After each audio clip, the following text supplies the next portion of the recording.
Educating, informing, serving. Hvac TV, keeping government honest.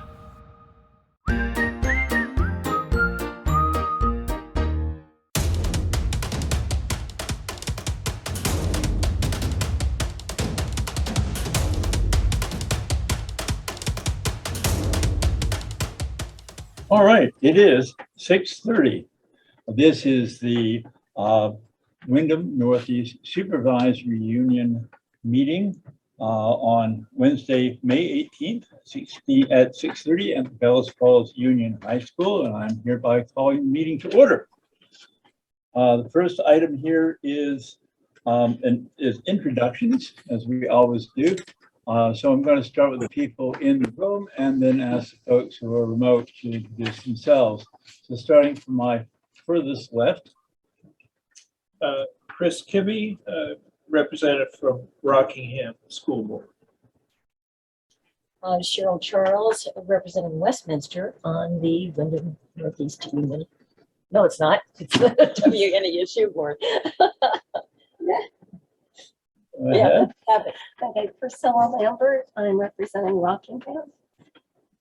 Lynn representing the Wyndham Northeast Union Elementary School District. And just to continue to my furthest left, as she is sitting down and about to introduce herself standing up, which might actually be a good idea. Holly Bannock, Bells Falls Union High School School Board Chair, representing Westminster.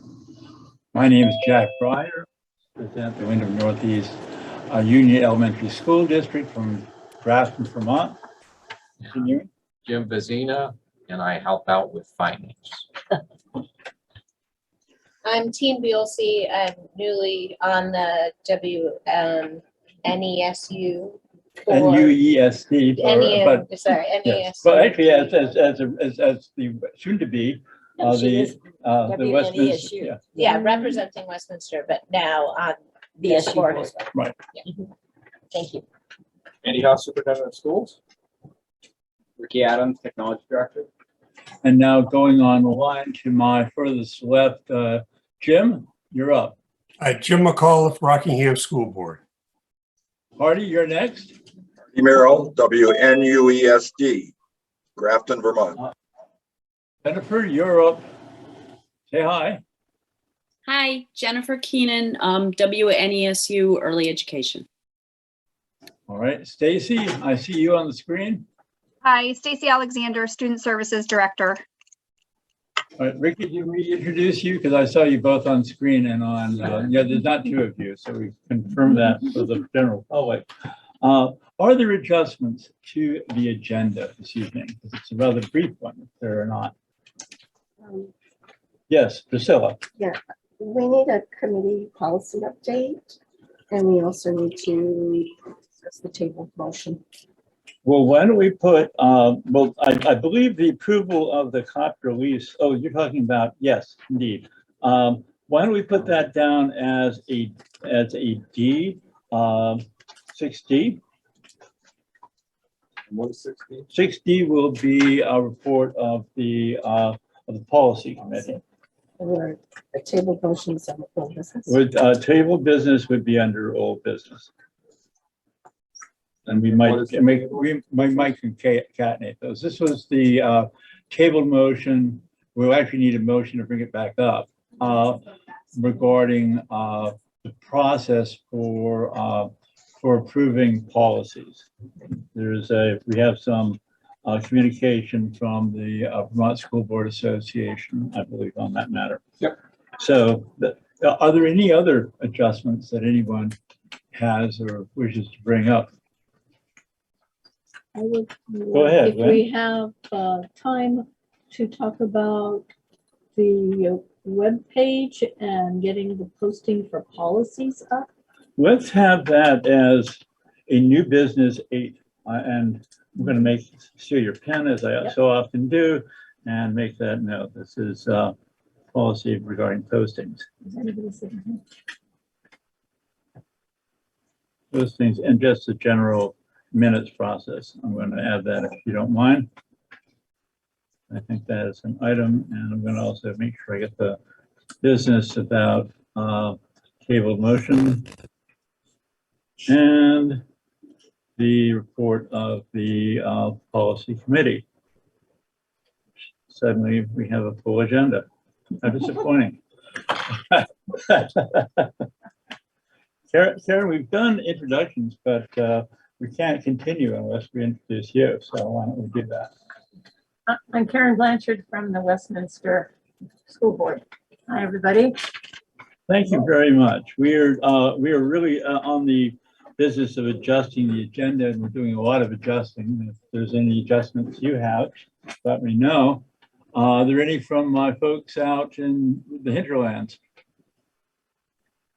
Hearing none, without objection, are there any objections to these changes to the agenda? Hearing none, we'll consider them adopted. We're on to item 4, which is communications and public comment. Do we have anyone online or voting about? I don't see anyone unless, I don't know if Dempsey or Tara is here to take minutes, so I don't know if Dempsey. I will share a comment from actually a board member of one of the district boards, stating that he wanted it known his unhappiness with the quality of the minutes. And so since I suspect that might come up again in the next few minutes, I wanted to share David Clark's concerns about that. He's not here, so he can't elaborate at length on that, but I wanted that put on the record. All right, so the next item then is approved minutes of May 4th, 2022. Do I have a motion to approve or not to approve? You don't need a motion, actually, Jack.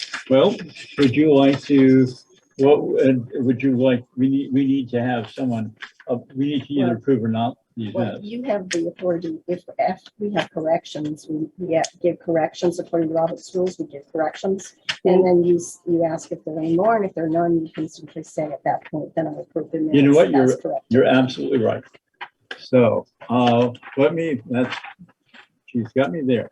Sorry, Jack, I was trying no. cut down our time. So are there corrections recommended to the minutes by members? I see Cheryl, Charles, I can see a number of hands. So we'll go from left to right. So Cheryl, start us off. Still working to get Mr. Bazina's name spelled correctly. That's under finance report. So it should be capital B-E-Z-I-N-A. It would be nice to have that fixed. Yes. Where is that? I'm sorry.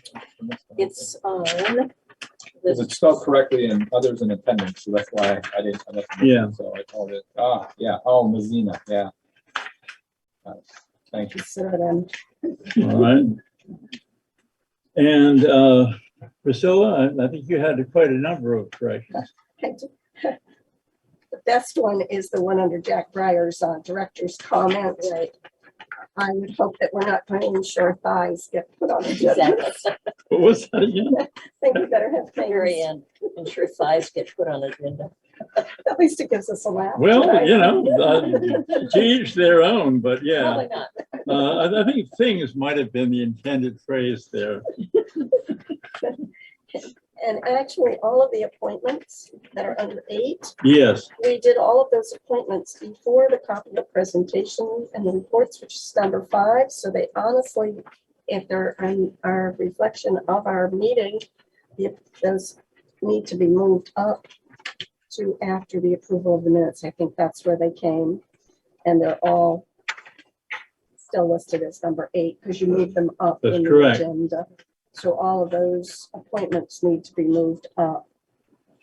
There is no reflection of the executive session motion that Mr. McAuliffe made.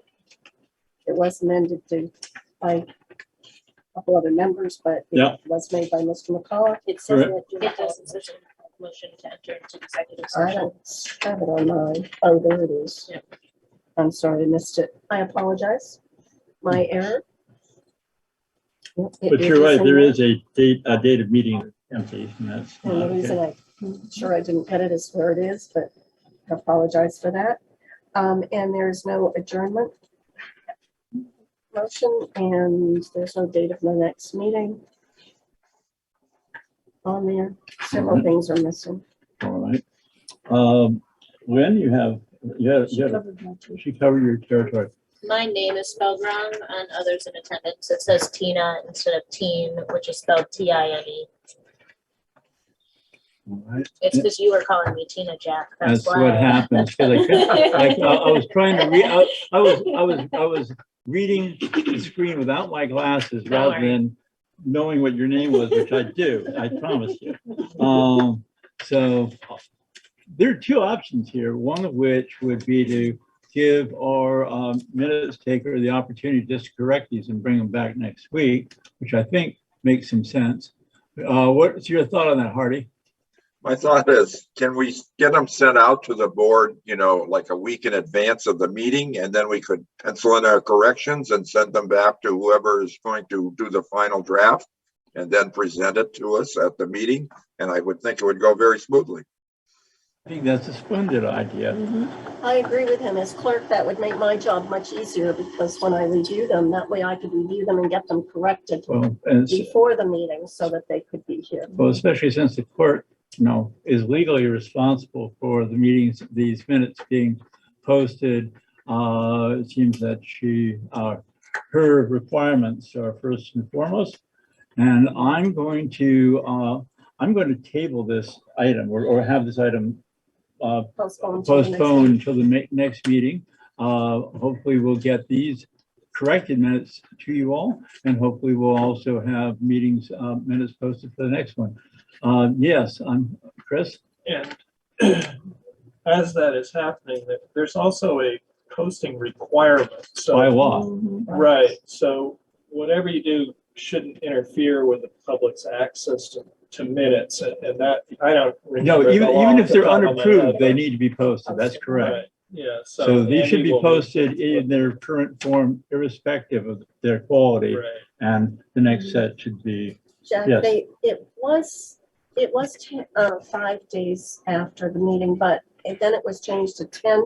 I don't know if it's been changed back to the 5 at this point. It may have been.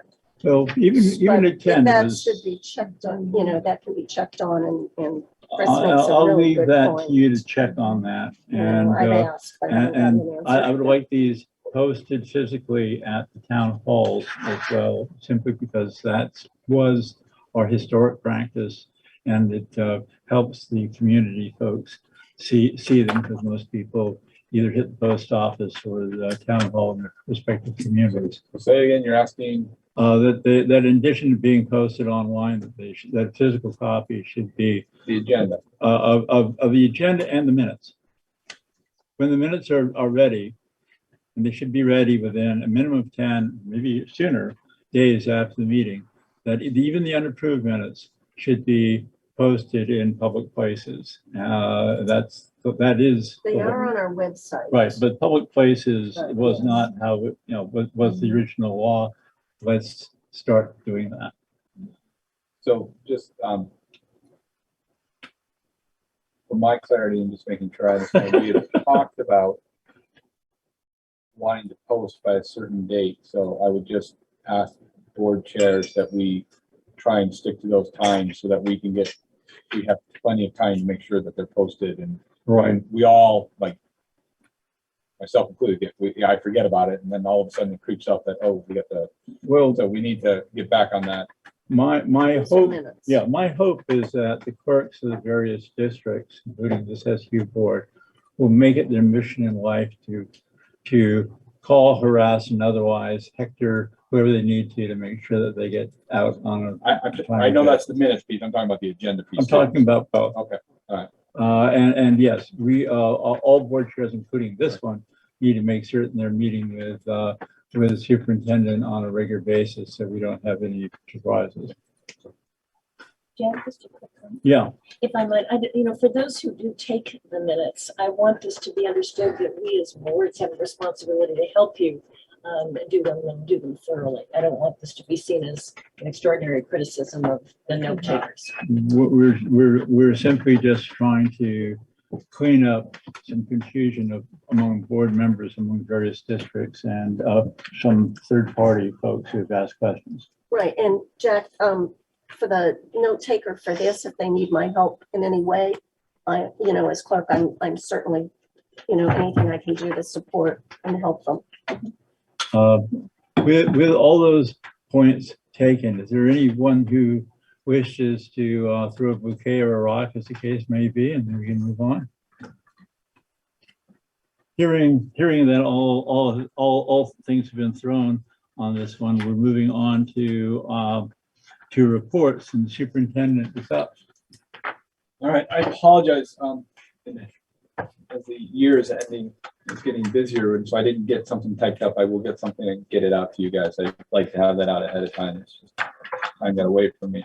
So one of the first things I just want to talk about is the PCB test dates. I did email those out to board members back when I got them. I don't remember the exact date, but just wanted to look the wrong thing. I apologize for myself.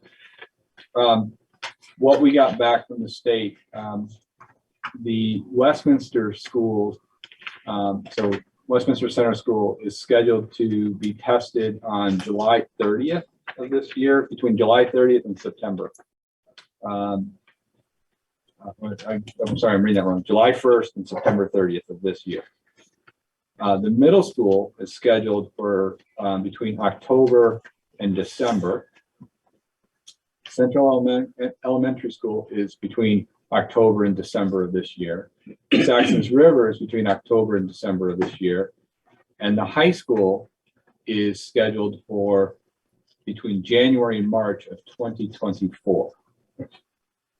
And for some reason, Grafton is not even listed on here, but the high school is listed twice. So I believe there is an error with the AOE in how they were doing that. But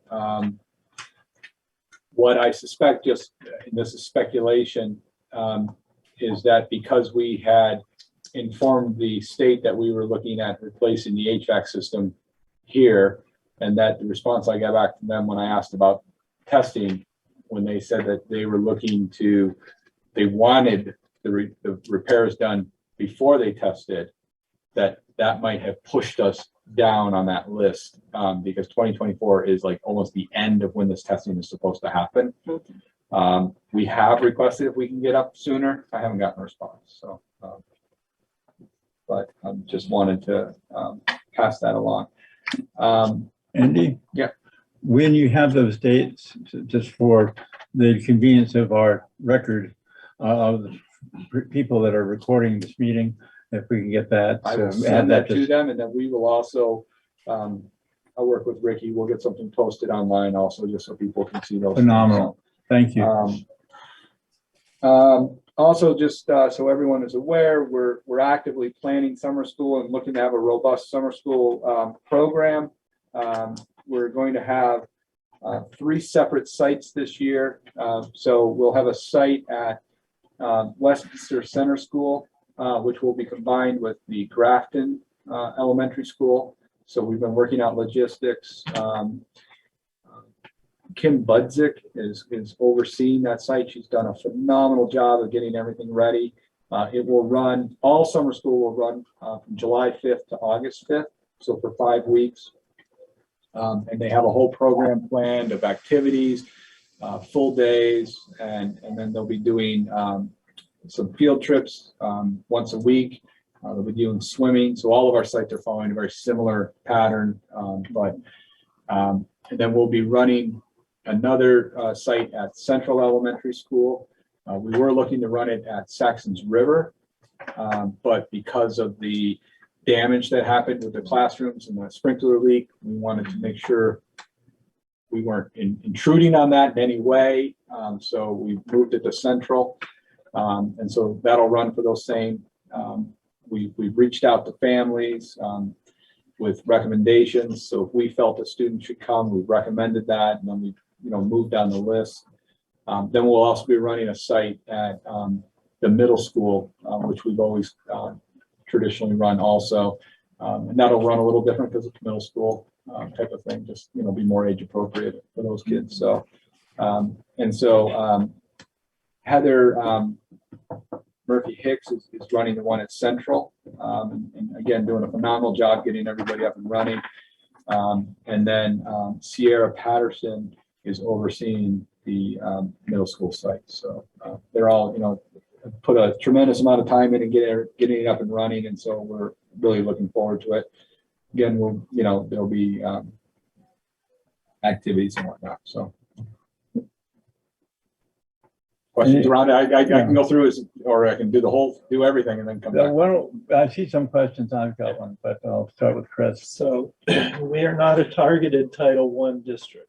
So I just want to be clear to folks out there. Summer school is open to all students, not just invited ones. And in fact, yes, you can't just invite students. So let me. Everyone is.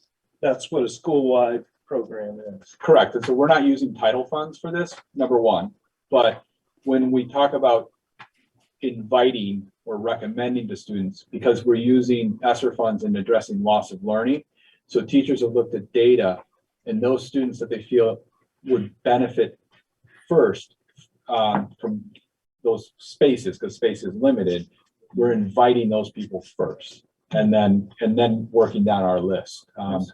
So we're not just going after the kids, but we're trying to, those kids that we see the largest deficit, that's what we're trying to target. And so it has nothing to do with, are you a free and reduced a Title I kid or not? It's open to all kids of what we're doing. So great. Thanks for the that's, yeah. Andy, what about transportation? The reason I'm asking this is because, one of the reasons that Athens and Grafton are separating from Westminster is because it's a 40-minute trip from, say, Houghtonville to Westminster Community School. If we had not had the issues with Saxon's River, it's a much more centralized place for this sort of thing, and it's really, we had relatively low participation last year, and the feedback I got was it was because of that transportation was somehow a factor, and I never validated it, but I am concerned. Is there going to be a way to help ensure those kids? We have set up transportation so that we will be transporting kids. We worked with Jen Rose, our coordinator of transportation. So there will be the ability if kids need transportation to Westminster, we'll provide that, and then we'll provide that transportation back. Whether it's, I can't speak off the top of my head if it's going to be like a pickup at Grafton School and then bring them, and then, that's central, but we can get that information. Yeah, I would just ask the outreach, make sure that everybody and that was communicated through this whole piece. Okay. I'm a little surprised to hear that transportation was an issue because last year it was at Grafton School. Well, I was told that there was transportation issues, particularly from some Athens residents, and I have no information Was there beyond no that. busing? Well, I it came up in a conversation. It wasn't anything I followed up, but I simply took a note on it when it came up to remember for next year. Some of the other complexity of, we did have a discussion about having Grafton kids go to Saxon's River because that made a lot of sense to us. Yeah. If we were to run that and combine Central and Westminster, right, just location wise. Westminster and Grafton fall under the 21C grant, which is a 21st century grant. This I remember, yeah. And Central and Saxon's River do not fall under the 21st century grant. Yeah. And they are funded through the ESSER grant. So therefore, you get into a coding issue of trying to budget for this. So given where we were in the time of year, I didn't feel comfortable of trying to unpack that. No, I had forgotten that was absolutely an issue, and it had been brought to my attention last year. I simply forgot. Our hope is to eventually apply for all our schools to be 21st century schools so that we don't run into that issue. Okay, fair enough. Have you thought about or taking into account the bridge between Bellows Falls and Saxon's River that is supposed to end up being closed? This is the first I've been notified of that. So I'm. They're going to replace that bridge, and my understanding is that transportation is not going to be coming down through there. It has to go out around in various ways, so that might be something that we need to be looking into. Priscilla, when this was originally brought up, one of the things we had asked specifically about was to make certain that there was going to be that the road would be sufficient, the detour would be sufficient, that the buses could run. Well, you know, when the Department of Transportation originally proposed this, I was at the hearing, and that was one of the things that they had promised us. Now that was an age ago, so it's worth following up. Yeah, I'll just develop it. On the summer school, are the kids being picked up with buses as we do now with the regular school? I don't want to give you, I can't give you a solid answer on that. Okay. Because I can't recall the conversation that we had. Okay. And I don't know what happened last summer. Yeah. If that was Because a if they door-to-door. weren't using buses last summer, and I don't have any recollection, that could be why we had low Athens. Because we do have children that can't be bused. I just had a note in my transportation. iPad that people complained about transportation, and I just couldn't remember more than that. So, and he did better than me because he remembered that we had a program at Grafton. He forgot. So. Well, because my understanding was there was a full group there. Well, that it wasn't. The attendance was absolutely that. What I got was bad information, which is it won't be the first time. Okay. I had e-finance now, but Jim's here, so I'll let Jim talk about that in a minute. Just to notify everyone, we had one snow day this year, which would move our last day of school to, because I don't have a calendar in front of me now, and I should, as I say this. Our last day of school was supposed to be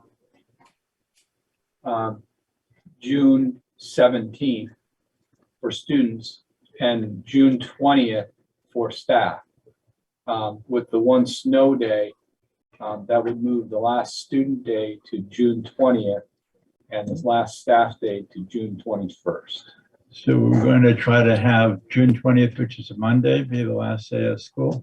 Well, so we did have some schools that lost additional days because of COVID because we had to close the school because of quarantining. Central Elementary had to close for a couple of days because of the 66 Atkinson Street. We were granted waivers on all of those days. We were not granted a waiver for the one traditional snow day that we had. And the Secretary of Education told superintendents early in the game that there was no such thing as remote learning, and that either school was open or closed, so that if we closed for weather, we would not be granted a waiver. So Monday, you're in school, everybody. Sorry. And that day is traditionally a half day. Might be more than that. Okay.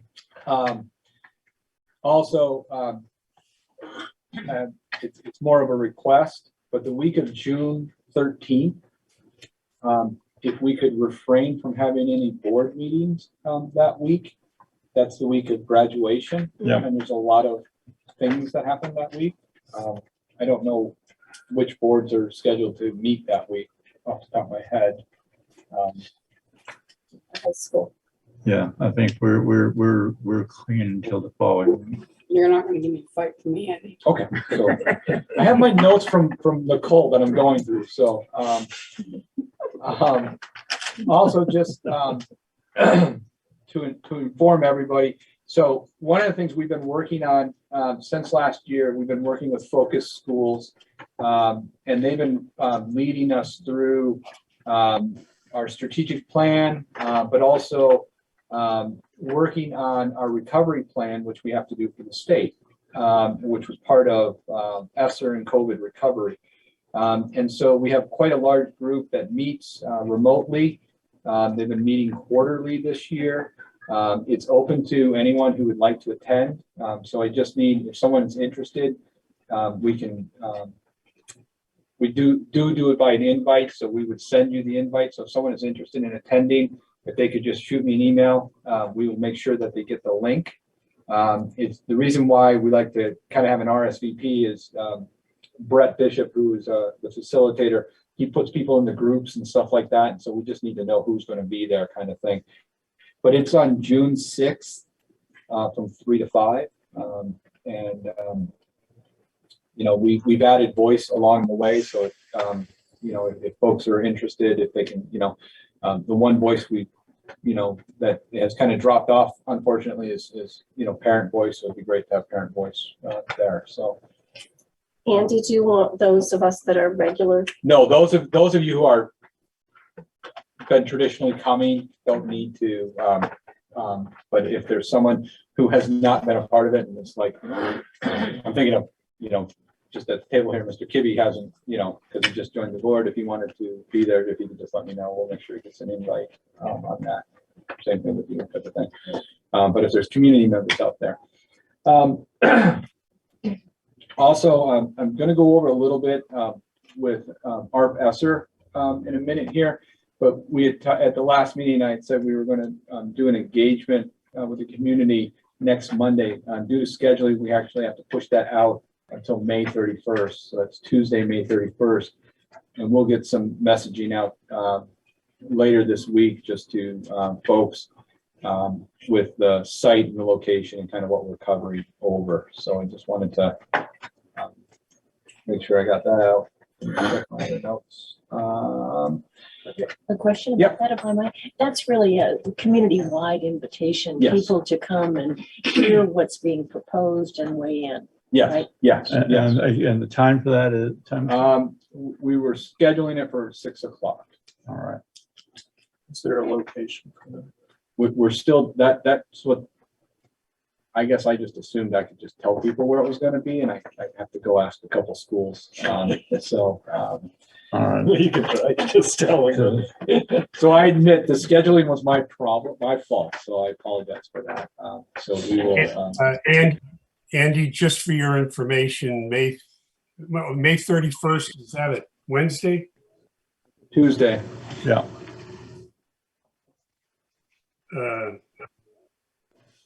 Because the town of Rockingham has a tri-board meeting on the, I thought it was Tuesday the 30th, but maybe it's Tuesday 31st is Monday 30th. Yeah, some of the complexity, I pushed this out a couple of times, has been all the board meetings and all the other meetings of just trying to find an open date where we can go. And I know you and I had talked about the tri-board meeting. I think you had actually said the 31st also. It is. You know, I guess that's some of the complexity of trying to arrange this with all the various schedules. I mean, I would not want to keep pushing it out. That is my concern. So, who's your intended audience for this? anyone in our community. And what's the subject? It's around our use of our ESSER plans and our strategic plan. Well, to exclude the leadership of the town of Rockingham, Saxons River, Bellows Falls, and the town of Rockingham would seem to be a conflict you'd want to avoid. But anyway, you do what you have to do.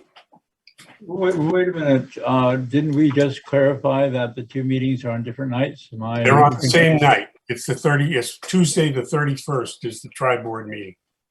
That's And that's set months in advance. well, yeah, 30th because is you Memorial Day. this might require some rethinking, Andy, because I do think that the three towns need to have people involved in this, because it really is community/school, and I hate to do exactly what you're trying not to do, but I think it's essential that, that those, that the municipalities have to have some skin in this game, because we might be asking them for stuff. Right. Is there anything on the first? Is that open? I'm sorry, I didn't see your hand up. It's really a simple one. Is how are you going to communicate to the community So- about this? So we will be putting something out. We usually use we have a broadcast that we put out, Uh-huh. email, and then we'll post it, and then we'll Okay, so also, it's the place, No, it's posted in the schools Yeah. or something. Thank you. And there'll be a press release following. Yeah. Yeah. so we could look at the first. I just, why I First think is the there's a SU board meeting. meeting, I can't. The problem's gonna be the first is the SU meeting, and we're not having, you We just cancel asked that. us to not That's have exactly one why I on was the just saying 15th. that that there for some reason was a. Yeah, was and a- you just asked to not have one on the 15th, so Oh, that would cancel all meetings for the SU in June. Is there anything going- You can't, there's some boilerplate. Yeah, no, motions we that have to be be once a month. passed next month. I was thinking maybe of the later date rather than earlier date, if you want to go. Let's sit down with calendars and see. Okay, so we will get that information out to the public outside and table that date. Sorry, I apologize for that, so. All right, so, On the 7th.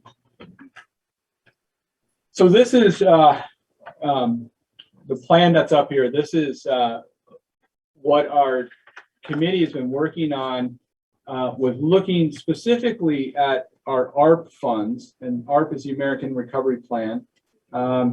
And it is the third, it's also referred to as ESSER 3. We received just over $13 million in this grant. So if you can you scroll a little bit? This plan covers our purpose, who's on our recovery team and our ESSER committee, general information, and then kind of goes down. And some of this was mandated by the federal government and by the state. So again, I won't read through all of this. This is on our website, but encourage people to kind of go and look at a lot of this stuff. I'm getting dizzy. So folks have been meeting on a regular basis to kind of go. We can go to the next one. So again, just general information about our schools and whatnot that was required. The next one. These are demographics of where our students are. As you can see, we're a little bit over 50% free and reduced lunch, and students with disabilities versus non-students, so at about 28%. As we go down, students with access, we have high access to high-speed internet, and then the graph's a little off. We have a very small percentage of students that are English language learners, and our homeless population is actually that is identifying that we know of is pretty low, but we think it's actually higher, and so we need to do a little bit better on that and figure that out. So, so on this, you can click on these different tabs, and these will take you to some of the different pieces that we had to put up there for the state. So again, just if you click on the ESSER 1 and 2 funds, I'm not sure where that takes you off the top of my head anymore. This takes you to, we presented this quite a while ago to the boards, just on how we were using those funds. So, so again, those links are live, and we'll take you back. Sorry, Ricky. Andy, I'd comment, this has been up for a long time. actually. Yes, Yeah. this went up in March, and so.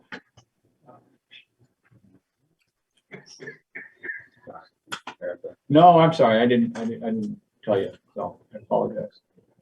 You can go to the next one. So this is just a breakdown of the different funds we have received under since COVID came out. So in total, between the three ESSERs, we received over $20 million. And ESSER 1, we will not be allowed to make any more amendments to that grant as of the end of May this year. And then those funds will go away in September. So we have spent the majority of those funds. We're just trying to clean up a little bit more to see if there's a few more dollars, because you don't like giving money back. And actually the state doesn't want to take money back. But ESSER 1 was really around the preventing, preparing, and responding to COVID. So a lot of it was around, things that were purchased. If you think back to those times, we're buying the plexiglass things, we're buying sanitizer, we're buying all of that stuff. So that was a lot of those funds. ESSER 2 is really about addressing loss of learning. So we really looked at how we could spend those funds on summer school, but on some personnel to provide, some addressing instructional loss. The retention stipends are caught up in there. And then just also things like the owls that we have, so that we can have remote meetings. We purchased them so that they're at every school and there's a cart. So if a student can't come to school, there's the ability to bring school to the child. So that was that whole piece. And then the ARP ESSER is loss of learning. We have to set aside 20% minimum to address loss of learning. And then the remainder of that can be used for mental well-being, engagement, and also infrastructure. And then there's some smaller ones. I say smaller because of the other large amounts, but we got quite a bit in child nutrition. We got a grant specifically to address students with learning disabilities. We got $71,000 to address homelessness, and then another summer food grant. So again, this is more stuff that's required by the state and how we were looking at it. So when the committee kind of met and went through things and talked about how we would use funds, what you see is some of the strategies that we've talked about, and then looked at how we would prioritize those and break those out. So again, this is around ARP funds, and none of these funds have been spent yet. I want to be very clear about that. None of these funds have been spent yet. We do have to get all the strategies into and approved by December. So, so some of the things we've looked at, can you go back real quick? Again, just to talk about, one of the things we talked about was a COVID coordinator. As we've moved through COVID, that's become a lower priority even than where it was at 3. But at the time when we developed this, COVID was we still had a COVID coordinator, and we're thinking we might still need one. So just because they're on this list doesn't mean this is what the monies are going to be spent. These are just strategies that the committee was coming up with. So, so again, more things on PPEs and stuff like that. I don't think you'll see us spending that $500,000 on those kind of things. So, but can you switch over to the next one? Andy, yep. Which means we get to use it in some other area. Correct. We're not losing it. Correct. So if you add up all these dollars, they actually equal more than the $13 million that we have. They're just strategies that we put up there. Did you have a comment, Hardy? I wasn't sure if I was. No, I was agreeing. I had added this up and it came to considerably more than $13 million. And I think there's a couple things maybe even missing. I didn't see a lot for the Grafton School, like playground equipment or a new boiler on there. I would think some of those things should be included as well. Right. So Hardy, those are great questions. So we also still have ESSER 2 funds that we can use for some of those things, and that's where we were looking. So not everything would go into ARP ESSER, but some of those strategies, and that's what we talk about in the committee, is where can we allocate funds, because ARP ESSER, everything has to go through approvals ahead of time before you can even put them into the grant to write into the grant. So if it hasn't been approved, they do pre-approvals on the ARP funds, where they don't do pre-approvals on the other ESSER funds. So some of it is what can go through a little faster, kind of thing. But actually, Angela just emailed me yesterday about the playground. So that's something that I asked her to kind of give me a write-up so we can bring through the committee. So again, just kind of going through some things. This is what we kind of allocated on the 20% mandatory set aside areas that we think would give us the biggest impact to address that loss of learning for students. And again, like just to point out a couple of things, like originally we were told by the state that we could set aside dollars for Afghan refugees. And there was at the time when the committee was working on this, there was talk of Afghan refugees coming. They got relocated somewhere else. So we didn't get rid of that necessarily, but we haven't added it in.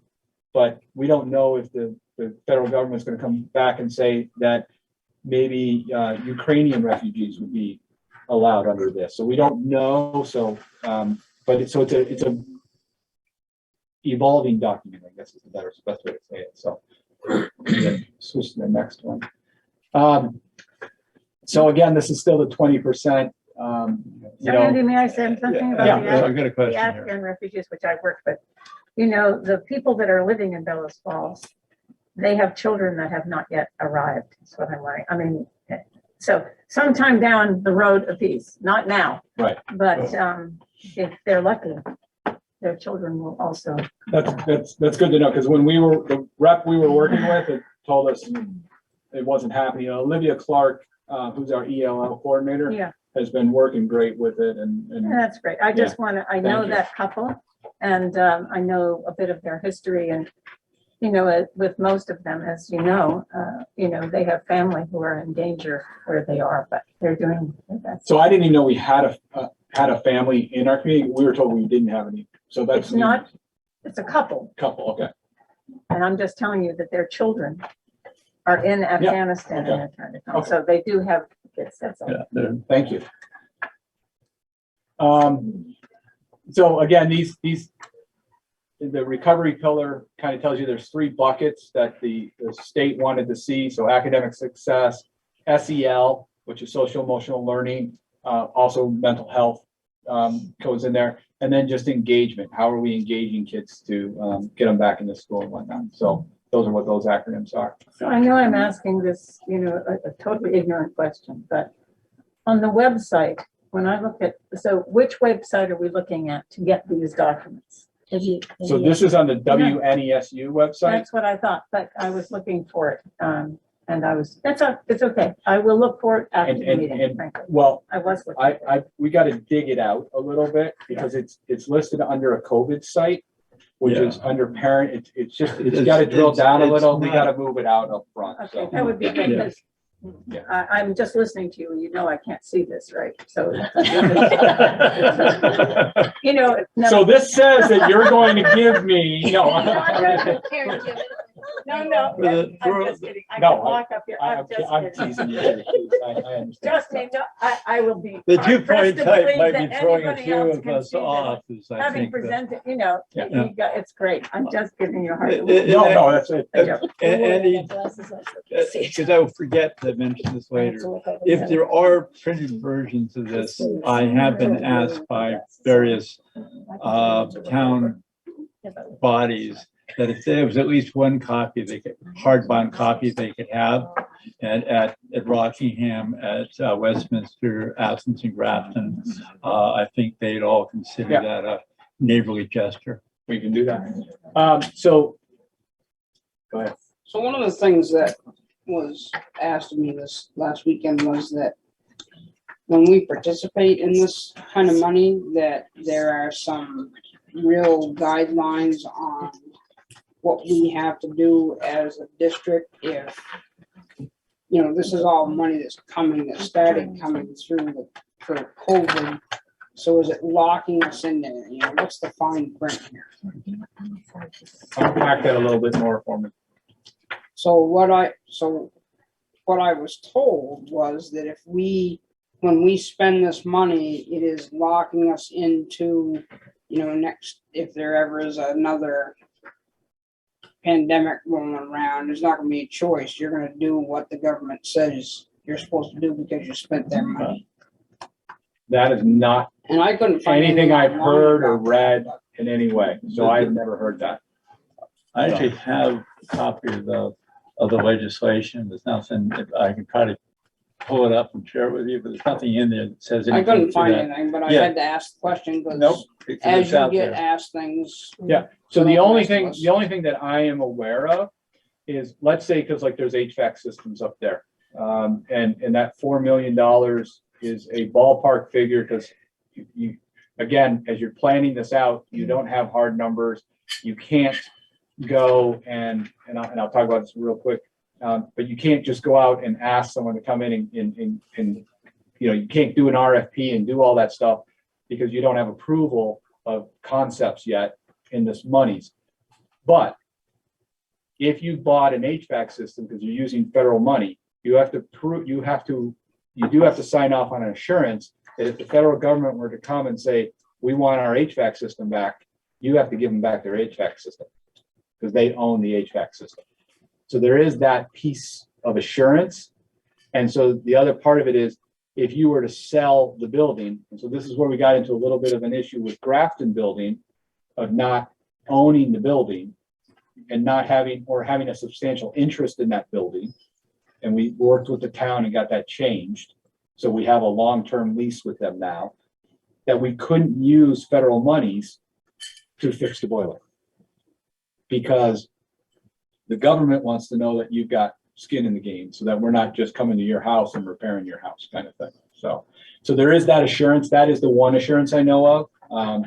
But so that if you were to sell, let's say we put the money into Bella, you know, the HVAC system here, and we went to sell this school, or we were going to raise it and build another school, we'd have to notify the federal government that we were going to do that. And they would have a say in what we could do because some of it is theirs. That's actually a worthwhile point, because at least the last time feds gave money for education, large boluses of money, some school districts, including one of the ones in the Rutland area that covers Chittenden and Mendon, actually turned down the money because the way that the feds had written the grant appeared to give them title to the land that was going to be redeveloped. In that case, it was a playground, and it's just, you know, it's a point that I think is worth at least raising.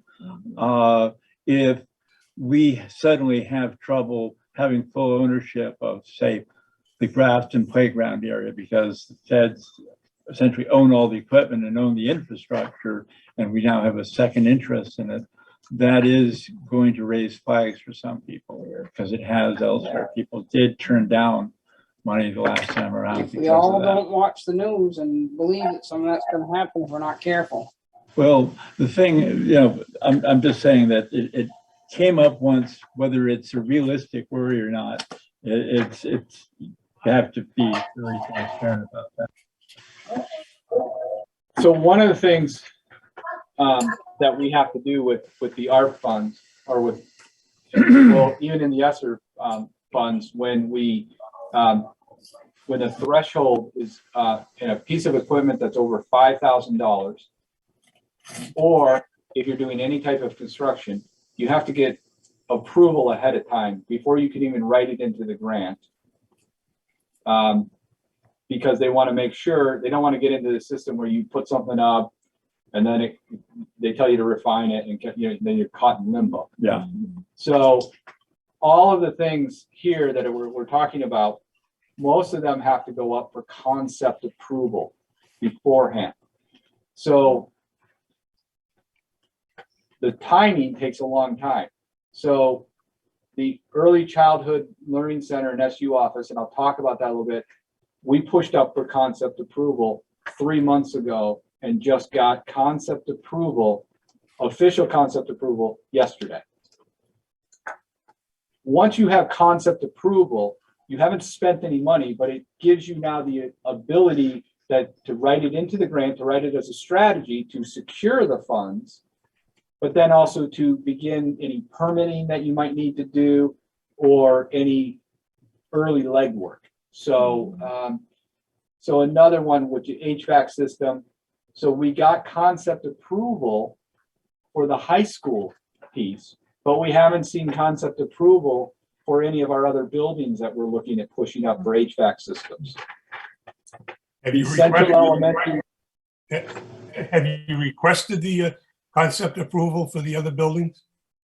Yes, and so that's where the delay comes in as we push these up. They have a committee that meets and they go through and you know, like I get little emails, can you give us more information? And I try to get more information and stuff of that nature. So the Central Elementary School kitchen upgrade, we've gotten concept approval on. And so that was an upgrade to do to fully upgrade that kitchen. It's the only kitchen in our SU that hasn't been upgraded yet. So we upgraded the high school one here, we upgraded the middle school. So those are the different things. So backing up, because you can look at the dollar figures, we all know about HVAC systems and fixing those. The Early Childhood Learning Center and SU office, when the committee was meeting and looking at information, one of the things that we noted is where could we potentially make one of the largest impacts in education in our community for a long-term investment. And what started to come out of there was the conversation that our pre-K classrooms are not sufficient for that learning environment for that age group, but also that in birth up to pre-K, there's very limited access to care. And in fact, many times those children who might need significant intervention are unable to even access any type of childcare. And that if we were to have a facility where we could offer those type of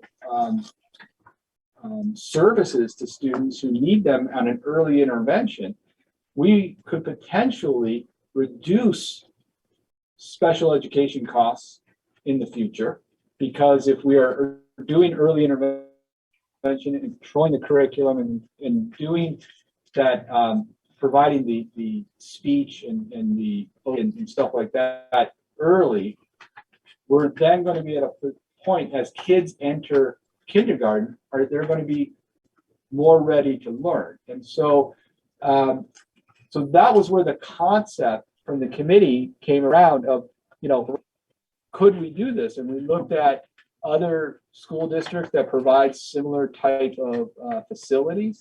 And then coupled with that, and what we were talking about was often a lot of our families, we find are reluctant to come provide services, because when you come in, it's like, well, we'll get back to you because we don't have a central site where everything comes. And so if we could build an SU office in conjunction with this, we would have our related service folks right there. So as family come in, it's not, oh, go to Central to enroll, go here to enroll, oh, you got this kid. We can provide all those services right there. So it's a one-stop shop for a lot of our families who at times can be resistant to school. You know, we think schools are, we think it's a great place, but not everyone has that same response. So, so again, it just came out, as I said, with concept approval, where the biggest thing from the state was not about the actual Early Child Learning Center. It was more about the SU. Give us more information about the SU. What are you trying to do? They were very excited about the idea of the Early Learning Center in providing that type of services for our youngest kids at this, you know, at juncture. So, but it is a large, when we did do some fact finding, that figure could be a little low ball on it. It could be a little, you know, depending on, you know, this is based on the idea of having 2 infant care rooms, 2 child care or toddler age rooms, and 4 preschool rooms. And so currently all we offer right now are 2 preschool rooms, and we offer preschool from 8 until 1:30. 3 days a week. Putting this facility in place, we are looking at offering services full day, all for the whole week, 5 days a week. So I would just suggest to the folks that are remote, since I can't see them if they're raising their hand wildly or not, if you have something to yeah, we say can pull about this down. this, simply just pop in and speak. Or now with, sorry, I didn't see that Deb has joined us. So I would encourage you to do that, just because I want to make sure everybody has a chance. My question is, the $5 million, I thought we also needed a grant of another $7+ million to bring this project to fruition. That was going to come from Bernie Sanders and some organization in the federal government. Where are we on that? I don't see how we can do this without at least getting the grant first. You want me to touch on that, Cheryl? I mean, Go ahead, and then I had some correspondence today. yeah. So when the committee was working on the Early Learning Center, we knew nothing about working with Senator Sanders, and so the overall proposal to Senator Sanders was that we would. It was I'll call it a soup to nuts, right? So it was a long-term, many years out, and looking at that grant helping to provide offsetting costs for staffing and for some of the other pieces that would be in addition to this center. So the center itself, that $5 million was actually, well, Jennifer Keenan, who's here, had done some legwork, and was a pretty close number for the facility itself. But additional staffing and things like that would be additional costs. And how do we pay for all of this long term? Yeah, that's it. I mean, I think that when you invest in, it's like the research behind investment in early childhood is pretty clear that when you invest in early childhood actually decreases the overall cost of students further along in their education. So we have a pretty high per pupil cost right now. And I think that it's almost universally seen through research that when you invest in young children, your per pupil cost in the long term goes down. That's never improvement, but I have a couple of comments. I've spoken to. My hand up forever. Okay. I've I'm spoken. sorry. Yeah, that was why I said It just has, pop I'll in. find it if you want, Yeah. and I'll send you the research. I'm happy to do that. I've spoken to Andy about this. I think the concept of expanding early education to birth to pre-K or to K goes way beyond the educational mandate we have from both the federal government and the state government. I represent the taxpayers of the town of Rockingham, who are responsible for 65 to 70% of the cost of the WNESU, and to propose this kind of social program. I'm not saying it isn't a wonderful concept. I'm just saying that the financial responsibility that you're talking about imposing on the taxpayers of Rockingham, over and above the cost of education, which is absurdly high, is inappropriate. I think it's inappropriate to do this, and without a complete vetting and review by taxpayers of our towns. I think that the other issues with regards to housing the superintendent and the inadequacy of our existing pre-K programs, I think is subject to debate. I mean, we know for a fact in Rockingham, because I can speak to Rockingham. We have a middle school that was built to well, back in the day, but it was perfectly adequate for 350 students 20 years ago. We now have scarcely 230. Mhm. The Central Elementary, as early as 2005, 2006, had 220 children. We've expanded that building, and we now have scarcely 150. Saxons River was expanded in 2005, 2006 to accommodate 125 students. We have scarcely 75 now. I think to deem our existing facilities inadequate to provide a classroom for our 3 and 4 years old is not being fair. I think our facilities.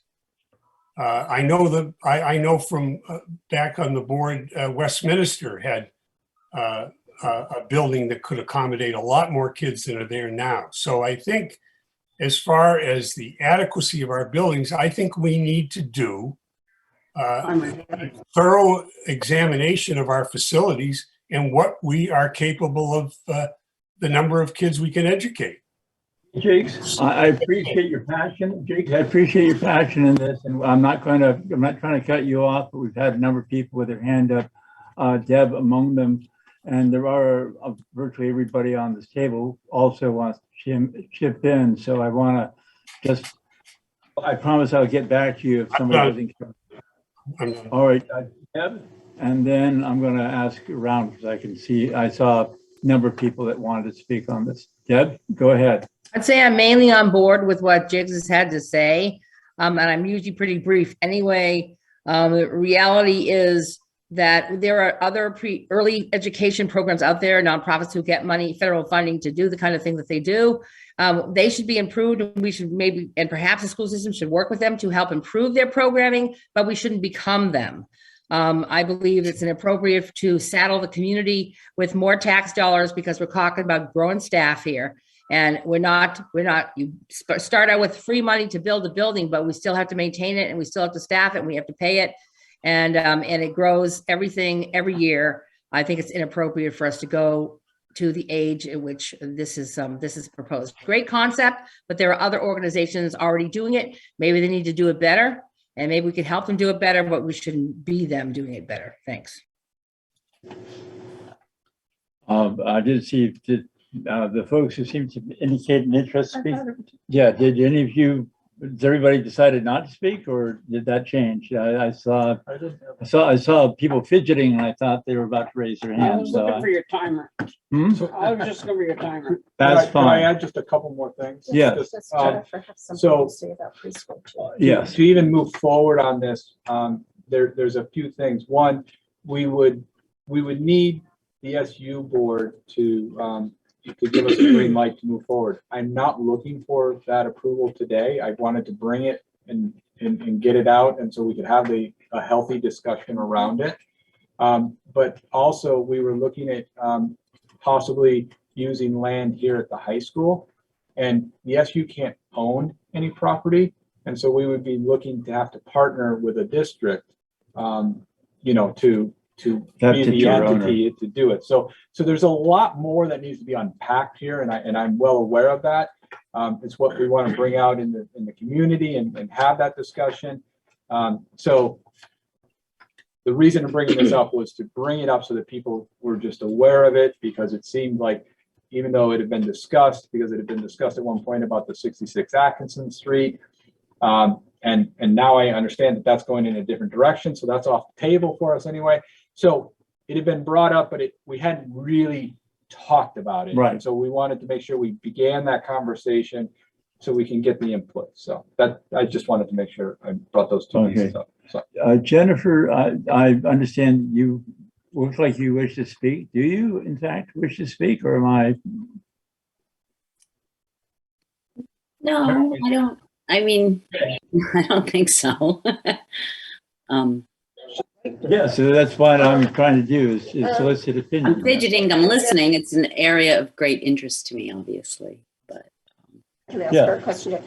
Jennifer, can you address the size of the facilities that we are currently using at Central as far as how those relate to preschool children? Because my understanding is that we really need things that are more the size of preschool children.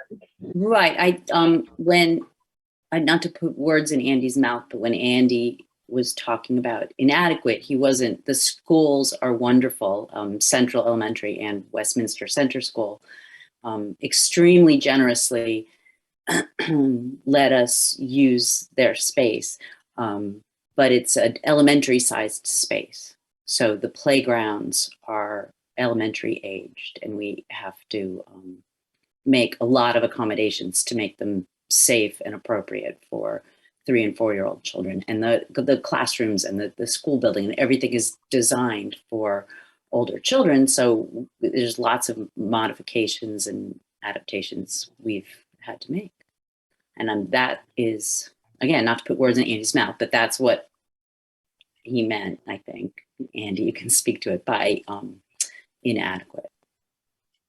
Yes, Jennifer, I appreciate that clarification. Inadequate meaning it's not Age appropriate for that appropriate, age. developmentally appropriate for the children that my team works with.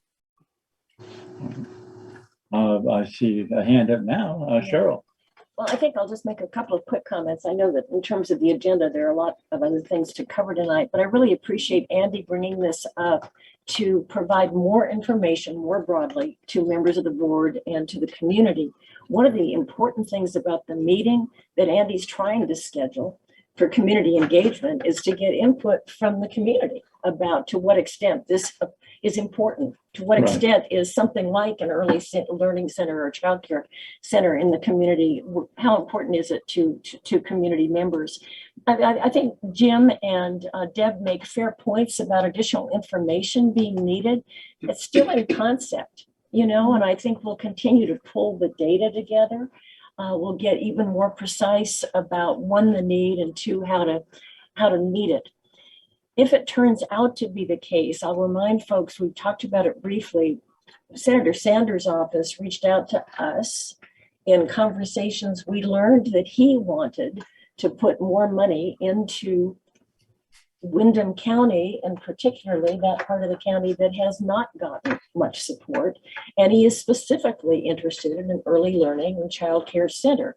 So that became an opportunity to potentially leverage what we've been looking at that the ESSER committee established as a priority. These are still all only possibilities. I heard from the senator's office today that our proposals are in the mix, but I'll say, as I've said every time, this is a long shot, and we'll just see what happens. So the $5 million that was put in for potential use of ESSER monies did come from Jennifer's research about what a building could cost that would house the early learning and childcare needs, plus the SU offices, getting us out of that long-term lease where we're paying and don't own it. And it didn't, the $5 million didn't include landscaping, didn't include professional development, didn't include a lot of other things. One other concept is to try to invest in our teachers over a 3 to 5 year period to increase their skills so that we don't need to keep doing more in the same area for professional development. We're trying to really ramp that up. And that's in the 20% of the ESSER monies that allows us to address learning loss. So let me just say, we've lots more to learn here, more information to put together. I personally appreciate all the hard questions, and we're still at an early phase. That's it from me.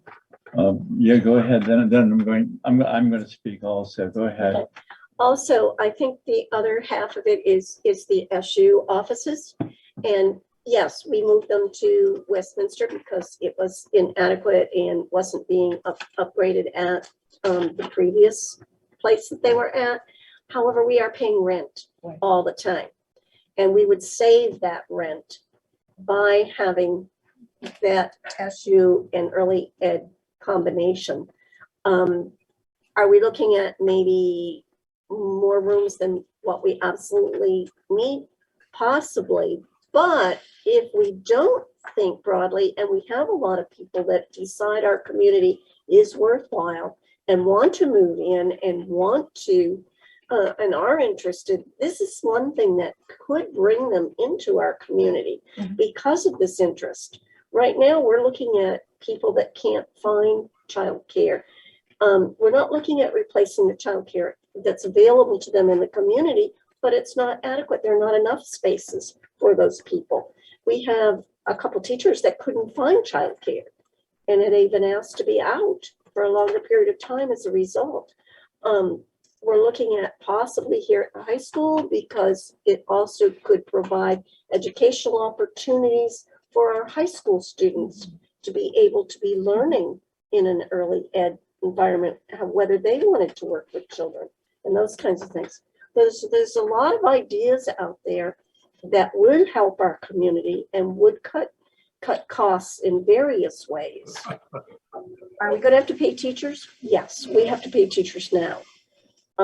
We have early ed that's not in the right place because of the size proportions in the building. So those are some things to consider along the way too. And it's not a done deal. I want to keep everybody's passion. I appreciate everybody's passion. I do want them to be brief because we are still at a very early stage. The only thing I hope that as we get this in a more organized form, that we will be involving the buildings and grounds folks from this district, from this SU, and the individual budget folks. As I said originally, I want to convert budget to finance and long-term planning, and this is one of the reasons why. As you start to look at it, folks, I would just ask you to use the green eye shades for a minute. And, you know, I'm confident arguments we made for this educationally. I think there's a very big argument to be considered that might be persuasive on the money. And why I say that is we are seeing a ratcheting down of student counts across the SU. We still have to pay somebody to teach Algebra 2, whether I get 6 kids in that class or I get 9 or I get 15. It's the same teacher no matter what. Right now, every year per pupil, those teachers cost us more because we don't have the bodies in the classrooms to pay for them. Why don't we have people in class? Why are people of childbearing age not choosing our region as opposed to some other region? Well, I can only tell you what my children said. And then when I asked all their classmates from the class of 1999 and 2007, I think it is, why they weren't going there, because they're all on Facebook and they like to answer when you ask.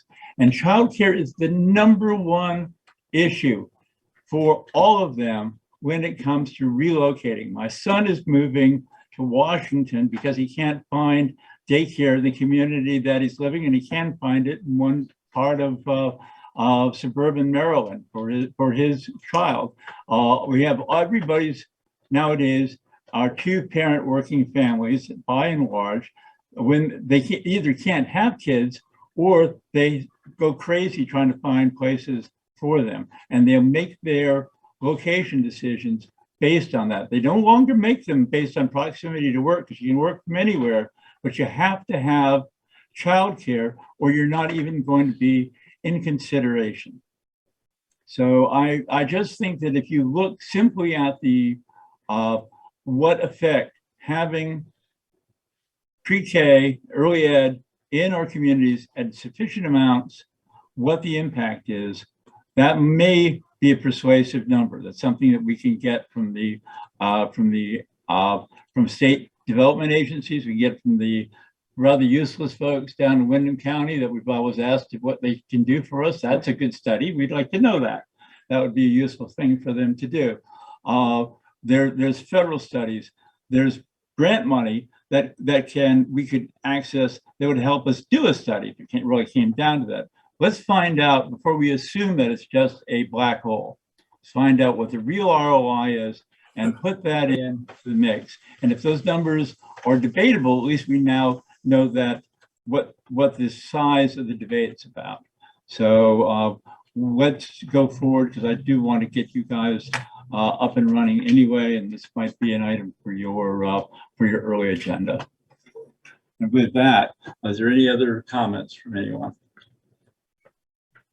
Is the superintendent's report complete? I am complete. All right. With that said, and noting the time, this was a good if somewhat time-consuming discussion at 7:49.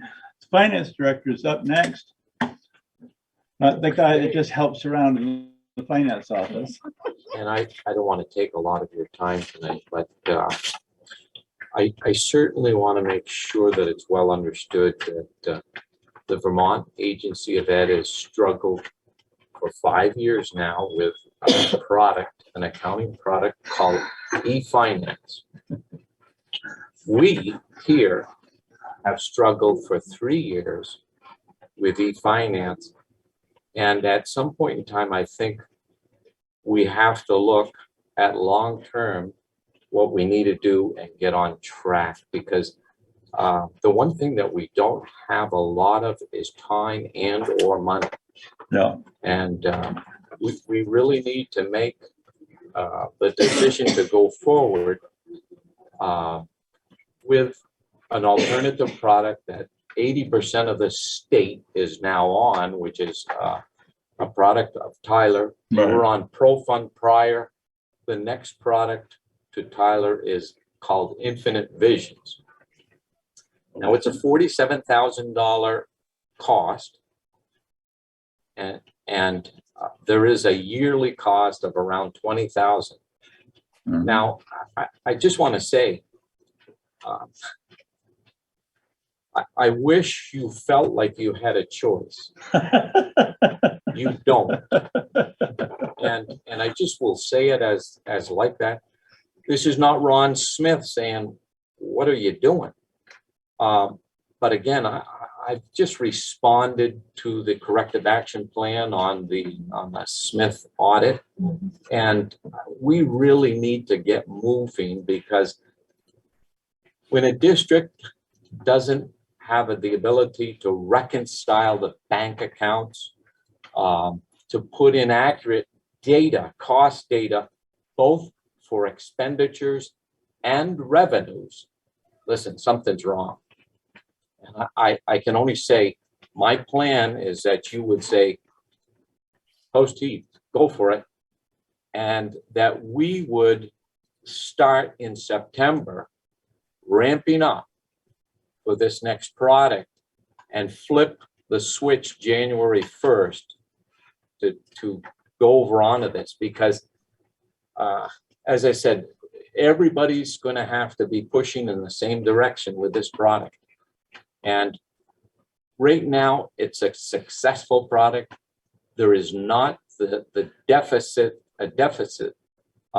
situation with e-finance that you have now. If for some reason you felt that at some point in time, you know, a year and a half down the road, e-finance may have resolved the deficiencies, I think you're alone. This is, I'm going to open this up. I don't think there's going to be a lot of people yelling, "Oh, please, let's keep e-finance," but I could be wrong. Could I just add one thing? There has been indication from the state that they may open up some funds. They have not said how much. I've heard the figure of $2 million is still in reserve to support e-finance, and the state is going to say, you know, give the papal blessing, do whatever the heck you want to do. And so each district that went to e-finance, here is X amount of dollars to do whatever you want to do. So you can use it to either stay with e-finance and pay for their support, or you can go get a new system. I've only heard that. I haven't heard that in the last month even, but it was talked about before. No. So the cost may get absorbed, I guess is what I was trying to get out in front of that a little bit. Couple things. I know our treasurer went over and spent a little quality time with you in the last day or two, and I'd like to hear his thoughts. And I have 2 recommendations on this. So treasurer, Well, Jim and I covered a lot of ground and not just the e-finance system. Although at this point I am in agreement, the e-finances just seems to be inadequate. And I believe we do need to get out of it as quickly as we can. It's not, and Jim knows this very well, he's got a good handle on all the issues, and there are many procedures and protocols that need to be put in place, and he's doing that, and he's starting to get some numbers together for us that will actually be useful for budgeting in the fall. So that's coming up. But you know, this is a step that will require some board approval, because we don't have that $47,000 in the budget. Right. That's my understanding. All right. We do have, I do believe we still are working on a running surplus for this fiscal year. So this does not necessarily put us into deficit spending. Right. Should we go that way? Right, that's right. This is an item that we cannot vote on tonight, just for the record, because it's not on the agenda as an item. I would recommend, Andy, that we put it on as an item, because I think it's a issue we ought to deal with sooner rather than later. I'm personally happy to bring this whole sorry thing to a conclusion. I've been setting my hair on fire for almost 3 years now, since this was originally proposed. It's two pieces of incompatible 20-year-old IBM code that IBM couldn't make work together. And this got sold as a package, sold to Massachusetts, who ended up, a bunch of indictments resulted from it even being spec'd down there. I have no idea how it ever ended up in Vermont. And it needs to be called out for what it is. All the reports that you've been complaining about that we can't get, like a good tracking report against 3-year expenditures, all these types of things that, I mean, this still requires huge manual codes to be entered. You don't have to convince us, Jack. I think I mean, good. I'll make the motion now, but it's put it on the next. We have to put on for next meeting, yeah. But I'll anticipate that you will, and we'll be thrilled with it. Yes. I would like more information though on a bill that's just been passed according to the training session that the board chairs did on Monday. That I missed. And it talked about specifically about the finance and the budget and those things. So I would like more information on that before we have a motion or that would be fine too. I don't have my notes with me tonight, so I can't tell you, but I did write it down. I do look forward to seeing them because I missed last night and regret it. One of the things I would ask is that we at least explore some running in parallel, having run IT conversion projects about multiple times. These absolutely would be running in parallel, because we can't switch e-finance until January 1st. You need 6 months to a year before. Yes. You actually almost want to do it a budget cycle. Yes. Okay, just want to make sure we weren't Absolutely. jumping from one fire into another frying pan. All right. So 2 things. I'm wondering if there's a lot for our budget committee to start to get on, and I would like to be sort of us and frankly, budget, at least the budget committee chairs, if not the entire budget committees of various districts. And I'm wondering if you would mind organizing that, Chris, and calling that. We'll make sure we have the list of all the members so that you will know who you're calling. Because I think there's a lot to be done. A number of you got on the board specifically to share your fiscal expertise, and it's time to get it rocking and rolling. I'll be in touch. Thank you. So with that, do we have anything further? No. All right. I've got a question, Jack. Go ahead. I have a question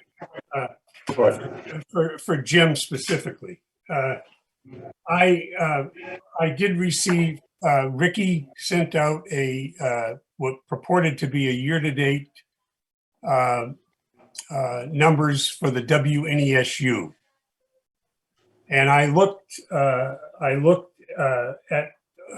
all of these different grants, and it was scary because there was very few had anything budgeted, and of course they're all showing large projected losses. But the one area that I've been bringing up from a Rockingham standpoint since last November is the food service numbers. The numbers that we received for the food service contract in the current year's budget shows a deficit of a projected deficit of $370,000. Rockingham, which represents 46%, roughly 46% of the SU expenses, we show a deficit of $271,000 on a year-to-date basis, which is, as you can figure, it's a hell of a lot more than 46% of 370,000.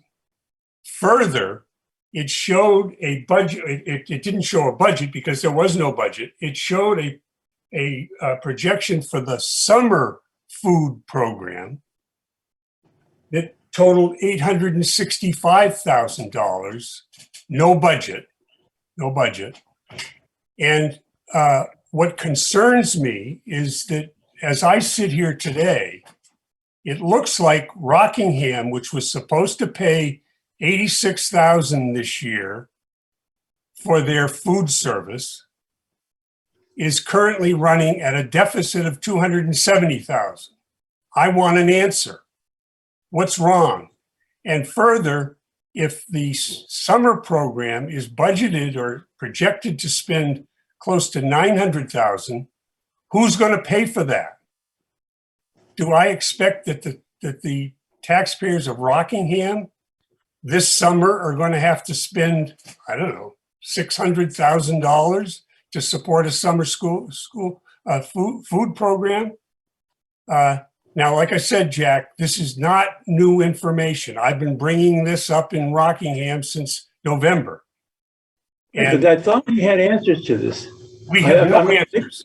No answers. Well, just hear me out, because I think, again, this is an item I strongly think you guys need and the Finance Committee want to wrestle with, because I want to be absolutely clear about this. Because when we brought this up during Mr. Pratt's tenure, the answer we got from him and from Party at the time was that, yes, these numbers, that there was all this offset, and therefore there was due to federal money, due to X, Y, and Z, and that the actual assessments were going to be about 20% of that overall budget of his, which was cuffing close to $1 million. 900,000 sounds about right to me. So the question I have is, did all those offsetting grants disappear? I don't think they did, and I don't think you've got the full set of data there. One of the whole reasons why I was so insistent on having a full budget, not just the assessments budget, for everybody to consider in March, was specifically so we understood the difference between what we were really spending and what we were being charged. And it sounds like this is still a subject of some confusion, particularly in the food service budget, and would be useful to go into this briefly now and in detail with my committee. Sure. And I will say the one thing that you've got to recognize is the expense budget is only one side, because you also have to look at the revenue budget as well. And so, especially with food service, maybe they're bringing in enough to offset whatever more you're expending. So that was the claim at the time. It'd be useful to audit that, because quite frankly, it does look like it's kind of an off the books operation, which terrifies me.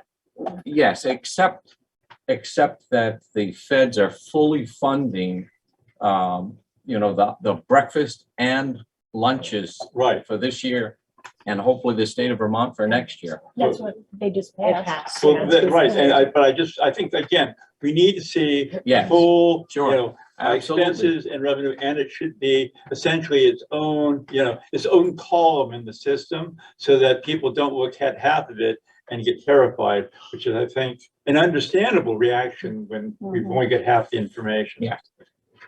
And just for clarity, I just Yeah. want to say, I, for the SU budget, I do break out general fund versus federal fund. Yeah.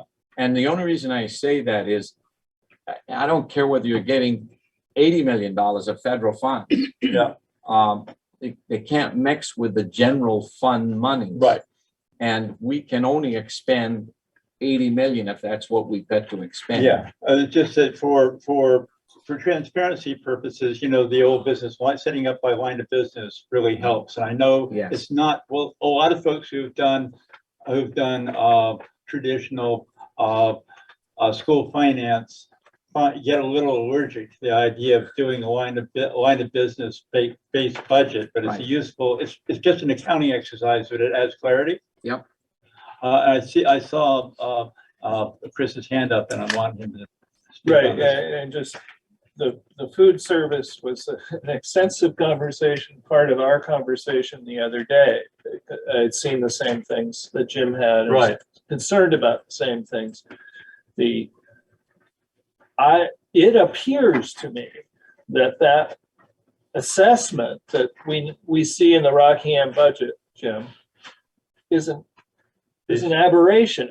You need to get it cleaned up. and find It out what's really going on. does, and I strongly agree with you that this is public finance, and everything has to be public, and you can't have somebody running an operation in a separate set of books, and that would be one of my first topics I would want to talk about as a budget committee, is how do we bring this back in, get it under control.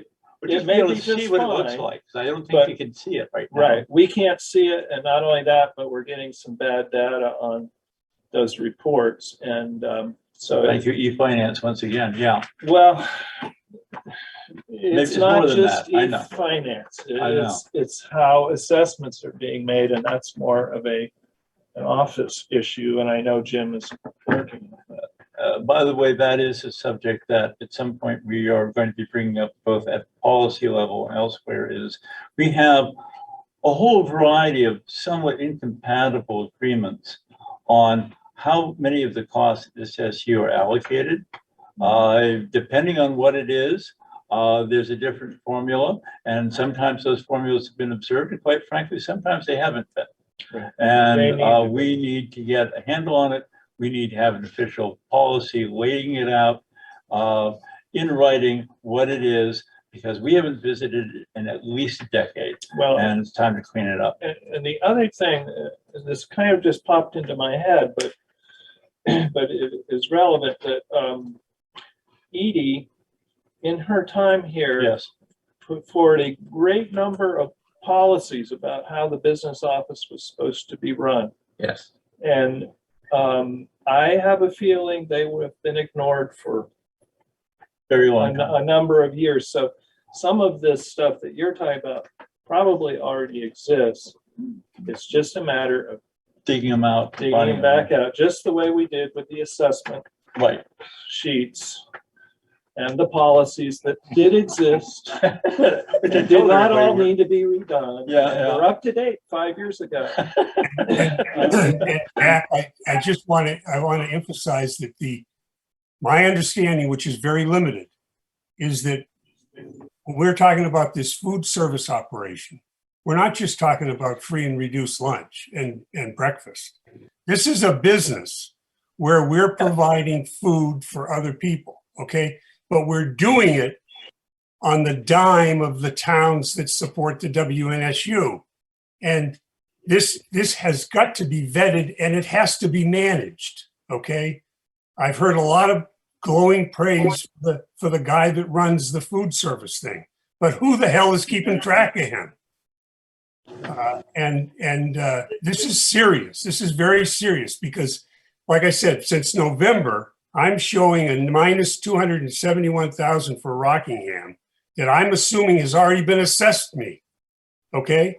And I haven't got one single bit of understanding or clarification on that. And if the revenue is there, let's reduce this balance and get us back onto track. Well, as while I'm fairly comfortable that you'll find after investigation that if Hardy's representations were remotely accurate, that you're not going to have that kind of assessment, I think that you're more than entitled to know what the heck it is and to make sure that there is oversight. And we are not Harley's boss. Harley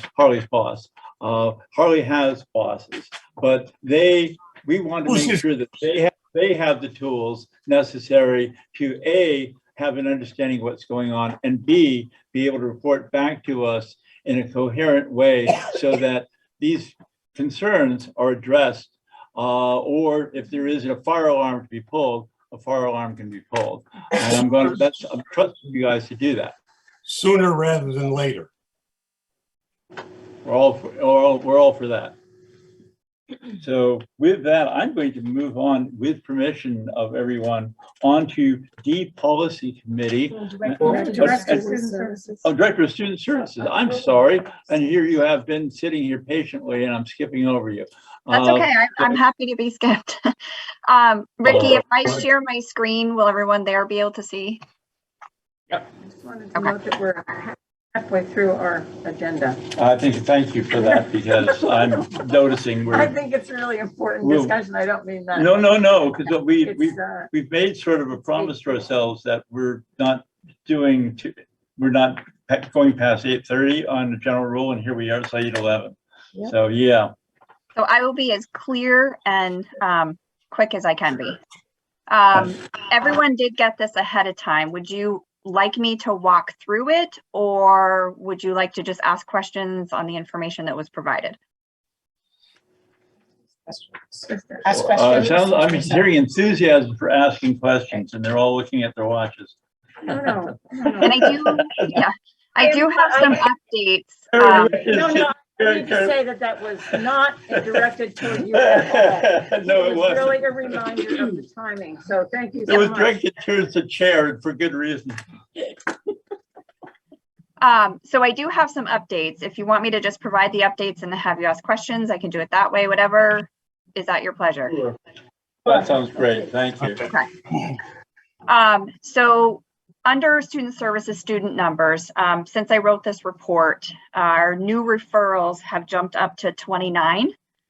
And we still have 15 that are in the process of evaluation. So if all 15 of those go through, we'll have a total of 44 new students on special education this year, which is one of our larger numbers. What I did want to point out, based on the early ed conversation that was had at the beginning of the meeting, we do currently have 32 students on early education IEPs. We have 11 that are coming in from the birth to 3 that are already identified. So you will add that 11 to the 32. And then we have 7 that are currently in process. So if all of those qualify, that's another 7 students. So this could be one of our highest number years for early education students on IEPs since I've been up at the SU. So that's concerning. And we are taking down at the bottom of the report, you'll see some things we are going to be implementing. I've been working with Jennifer and her team and my ECSE team as a pre-K unit to see what we can do to help put some more early interventions in place and reduce those numbers. So that will be coming. Priscilla, I believe last time you had asked about 504 and EST. So we did add those in there, and I did break it down by elementary and secondary. So we do have 111 504 students. You can see that it's a higher number at the secondary level, which is where we would expect to see many more accommodations. The elementary level is at 37. And then the EST number is 71. Again, higher at the secondary level, which I do want to look into because I would expect ESTs to be higher at the elementary level, not the secondary. But they're close. The consultation piece, that is something new that went in a couple years ago. It is highly accessed by teachers. It is strictly for teachers to get additional support. So we send consultants in, whether it's a behavior consultant or someone who is on staff that has a specialty, and we also send our related services in. So those are the numbers that we currently have in those areas. And you can see that our behavior is pretty high. If you have questions, just stop me because I can't see anyone. You're good. Okay. I think the biggest area of concern right now for our department is staffing. We do currently have 6 open teaching positions for next year. There are 3 at the middle school, 2 special educators and a life skills teacher. We have 1 at central school at the kindergarten level, and then we have 2 positions at the high school. We are reducing our paraprofessional system at the high school, not our numbers. We're reshifting them to other places. But we are taking a staff member that was at the middle school, a special education teacher that is not needed there for next year, and moving them up to the high school. And I've been working with John and his school counselors on making sure that we have a special education teacher in core content general education classes. So that means having support teachers in English. They don't need it in math. They're doing something different for that, but we do need it in science and social studies. And so if we can fill all the positions, we will be able to do that with licensed staff for next year. And our focus for paraprofessionals will be on one-to-ones. So that is something that's a little bit different. I did provide current staffing so you can see where the holes are. And just the last part is a systems update of things that we are working on currently, and we are going to be putting in place next year. I think one of the biggest things is really digging into the response to intervention and that multi-tiered system of supports piece, and taking that down to the pre-K level. And then we're implementing the universal screeners for kindergarten, not only in the beginning of the year, but potentially at the end of the year as well, and putting some of that in place for kindergarten students that would be coming in the 23-24 school year, so that we have 2 full years of screeners for occupational therapy and speech services, and can hopefully do some more early intervention with them to reduce those numbers when they get into elementary school. Any questions? Just one. Sure. I just want to make sure that I'm hearing correctly. We have 6 open slots currently. Now For next year. For next year. Yeah. Yep. Currently, I just Okay. That was the concern I had. Yeah. Currently, we have one open position that we have not been able to fill. That I am still teacher of record. And the 44 students that have been identified have all been accommodated at this point? 29 have been fully identified. We have 15 remaining that need to be put through the eligibility process. So they're testing, or they're waiting to be testing, or we need to hold the eligibility meeting. So we could potentially have 44. And yes, they would be accommodated for. Yep. Well, I guess the reason I'm asking is just trying to make sure that the 6 is a ceiling. Is it a floor here? Are we really looking at, we've got 15 folks that might need accommodation. Are we looking at 3 additional staff need that in addition to the 6 vacancies that we've already got? Is that? No, nope. If I can fill those 6 vacancies, we will be able to support all the students we have, incoming and current. Okay, that was the concern, is whether or not that was whether they had a bigger number than. Yeah, I have been talking with the middle school as well. Given how hard it is for the schools to hire their classroom teachers too, they're having just as big of a challenge as I am about looking at different ways with less staff in both areas that we can provide services for all students, not just special education. looking at how do we redesign education in those buildings with less staff. And so it is something that's being talked about and looked at, and we are trying to put plans in place should we not be able to fill positions. All right, Andy, did you have something to add on that? I was going to say that Stacy and I have been in communication, and she, we're looking at models in different types of ways of implementing things, as far as even talking about, do we need to look at not temp agencies, but staffing agencies that can maybe bring people. It's costly, but because we are legally responsible to provide services, we have to look at all options. So this isn't just if we don't get them, we're just not going to provide the services. We have to find a way to provide the services. Right. So I think we're looking at every model that we could look at. This that we talked about it the other day.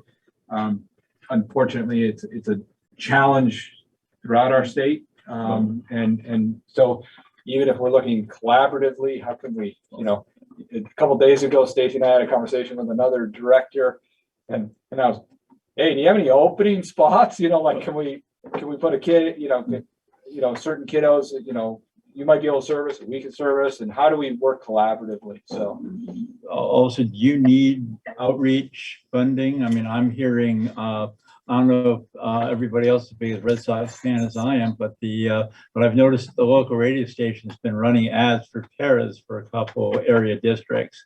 And are we at a point where we need to be looking at that kind of thing? And do you need anything from us if you do need to go past the usual school spring stuff, whatever it is you're putting ads in? Yeah. I think Nicole has looked at a lot of different avenues. She's got ads out in many different places. My biggest concern right now is filling those teaching positions. We do have at least 10 para positions open, but I need to fill those teaching positions, because what will happen for one of them, if we can't fill that life skills / behavior position at the middle school, is some of those students will need to be put out of district to have their needs met. And we just reduced our out of district budget. We've worked so hard to build sustainability within our district so we don't have to do that. I don't want to go backwards. I want to keep going forwards. I'd like a little breakdown on caseload sizes. I can get that information for you, Priscilla. I was not prepared to answer that question tonight.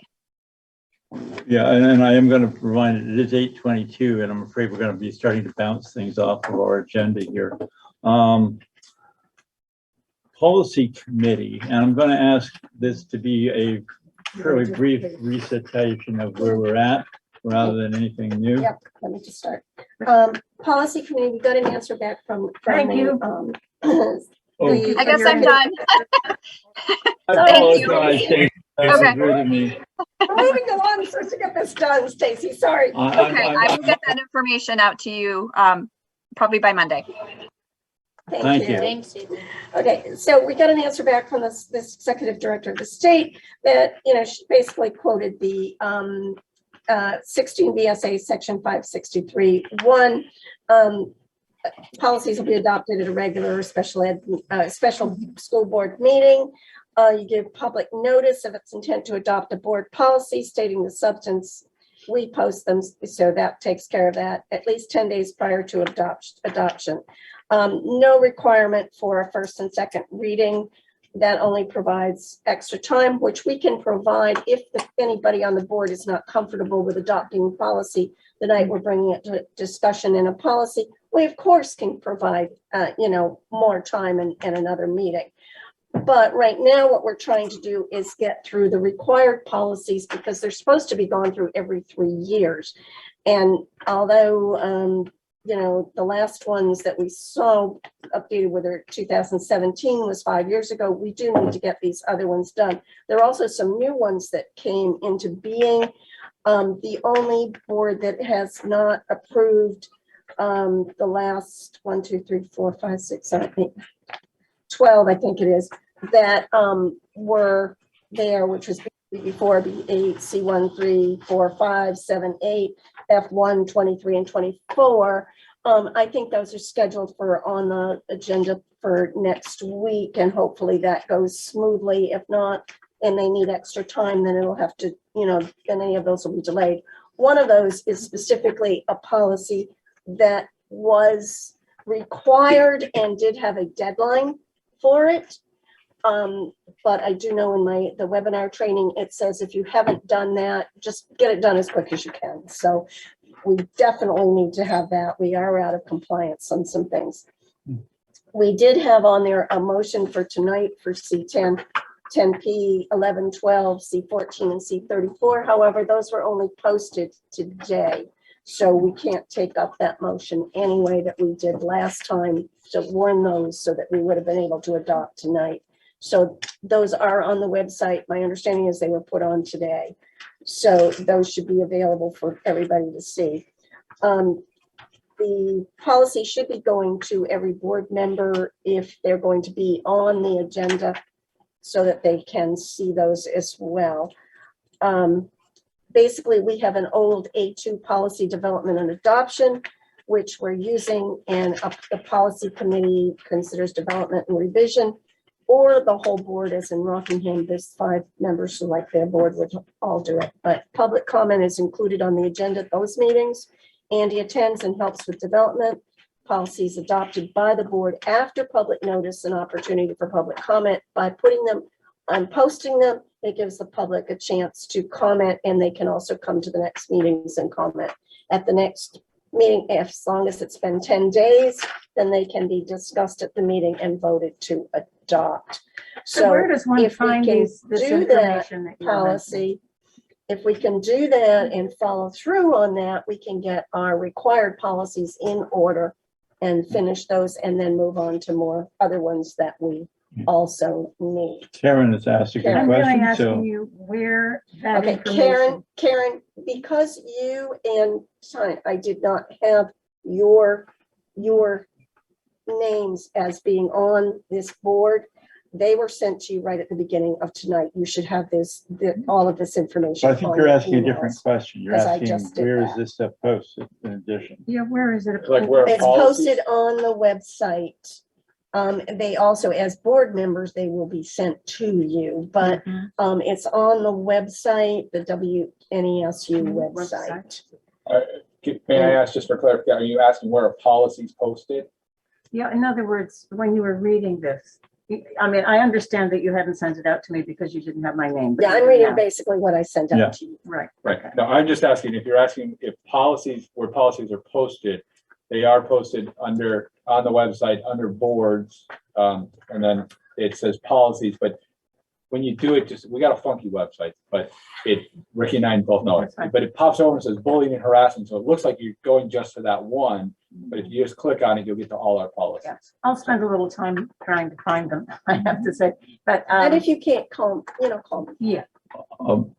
It should be noted that I have been asked to put on to this meeting, and because of the time, this may slide on to the next meeting as an item, which is the website sign, because board members whose job it is to find this stuff have trouble finding it. Yeah. The chances that the general public can find it are 0. So our website is, our contract is up, and so we're in the process of looking at a new. Yes, but I think what I want to happen is I want this board and the other boards to lay out sort of some of the highlights of the non-transparency of the system, so that when we have a spec, it's a spec that is community and board focused, because if our folks can't find stuff, it's not very useful. So I will say that is an agenda item, and I'm also going to suggest, because it is 8:30, we're about to be. I just have one more sentence. Okay. Okay, so just keep in mind that when it's brought to the board to be adopted, you can always ask for more time if you're uncomfortable with it, because we don't want anybody uncomfortable with and not feeling that they've had enough time to review the policies. But if we can, as a board, be sure that we review them before the board meeting so that we are ready. And so we are ready for a discussion that would be really, really helpful at this point. We are trying to get everything in order. I'm just referring to what Priscilla learned from from the VSBA and from our other inquiries, there are a couple of ways we can go that is much shorter than the rather laborious process that we thought we were obliged to go through. I'd like that to be a policy, and I'd like that to go before the policy committee, just so that we've got something that the policy committee will stand behind, say, this is how we like this to go forward. It was actually a recommendation of the VSBA that policy wouldn't be a bad idea for us to have. So I'd like We us to, have one. well, I'd like And that's us, what we're following. well, let's get it, let's just review it in any case and just make sure we have a vote to recommend whatever we're doing for our boards. So I'm going to, with everyone's kind permission, skip new business because it is 8:30. And I know these are things people wanted to discuss, and I think they're valuable. So please don't think it's not, but it's 8:30. I want to get on, if that's acceptable and people can object, that we move on to resignations and appointments, if any. We also have the copier lease. Oh, the white copier thing. All right, I missed it. Sorry, I'm not trying to stay here any No, later. well, when our business manager left, I kind of thought we had put that on the table, so I didn't know. You're at number 7. So we're back in, 7 copier lease. I mean, I guess in my head, Ricky's been working so much with the copier that it just, I excuse Jim and I apologize. Did we find out whether or not this board can? Yes. Good. So then we should have a resolution from this board to authorize, or did we do that? We did that, right? Last meeting? Yeah, okay. So does he have the approval, or does he need anything else from us? I guess we would have to check the actual wording in your resolution before, whether you actually approved to sign off. I think we gave him conditional approval. That was my understanding. Okay, so that he has approval because he can do it. The end. Happy days, right? So long as the interest rate doesn't go up. I mean, I think that was the issue we wanted to know was A, could we do it? And B, was it going to cost us more? And my understanding was yes and no. Not cost us more. Yes, you can do it. The CYA would be to have a quick motion to allow it or approve it. It's totally up to you. Oh, well, we can have a motion to. Well, I thought we did. I think we should assume that motion is good for you and move on. All right. Negotiation update. If it increases, it will bring it Well, back to the board. right. Negotiations update, Cheryl. Just that the board committee met this week and for a couple of hours and went through some of the recommendations for consideration. Our first meeting with the actual support staff negotiations team to exchange initial proposals will be next Wednesday. And there's no monetary proposal as yet. I know board members would like to see that. So we'll make sure we bring that to the board before that goes forward. It would also be worth noting that Molly's suggestion was one of the pieces of the of our working design, and just shows you what happens when you contribute ideas from boards. And I thank you for that, Molly, from the other day. Moving on, again, the tabled motion, I think. That can wait till next time, Jack, because we have the motion to cover the ones that we've already done. Thank you very much. I think that sounds good to me. Again, so we are passing over the tabled motion for the moment, passing over all new business because of the time, on to, I have one resignation. One resignation, so tell us. And so that resignation is Olivia Clark, our ELL coordinator. Okay. It's who? Olivia Clark. She is our English language learner coordinator. She was offered a position down in Wyndham Southeast Supervisory Union. I told Wyndham Southeast Supervisory Union they could not hire her. I told Olivia that she could not leave. It's with a lot of regret that I even bring her resignation. I know that she came with a lot of regret She is very devoted to this community. It's just an opportunity to advance her career. When is this effective, Andy? July 1st. Okay. Or June 30th. All right. So it's not immediate. But it will be a loss. She she wants to very much. The reason why I just brought it down, we could have waited for a letter and everything. It all just happened literally this week. Is she wants to be a part of the transition to find someone to replace her and bring that person up to speed. Okay. I was gonna say, it's maybe really like to have these obviously earlier, but things happen. Do we need a resolution? Just a question. Yes, go ahead. So she had signed a contract for No, next year? she's been offered a position in this. No. Did she For sign one of us, those? had she No, signed- she had put in an extension. She had asked for an extension on her contract. You were being facetious a few minutes ago when you said. When I said no, yes, I apologize. Yes, I was being facetious that I did not want her to go. I did not want Southeast. Why to do go. we need to grant a resignation? I mean, We don't need to We do it. don't. We don't need This to is do a matter of that. notification. Just I notifying think the is whole all. position, so. All right. It's a Then- loss and you Yes. wanted us to know. if she was had signed a contract for next year, I was then you more bring just it. notifying the board of her resignation. All right. No action needed. No action needed, but thank you for that. And yeah, that's a loss for us. There's no question about it. All right, so 9 is complete, no appointments. We are on to director's comments. And I'll start with Molly. So I probably should have said this during a long conversation, but I held it for director's comments.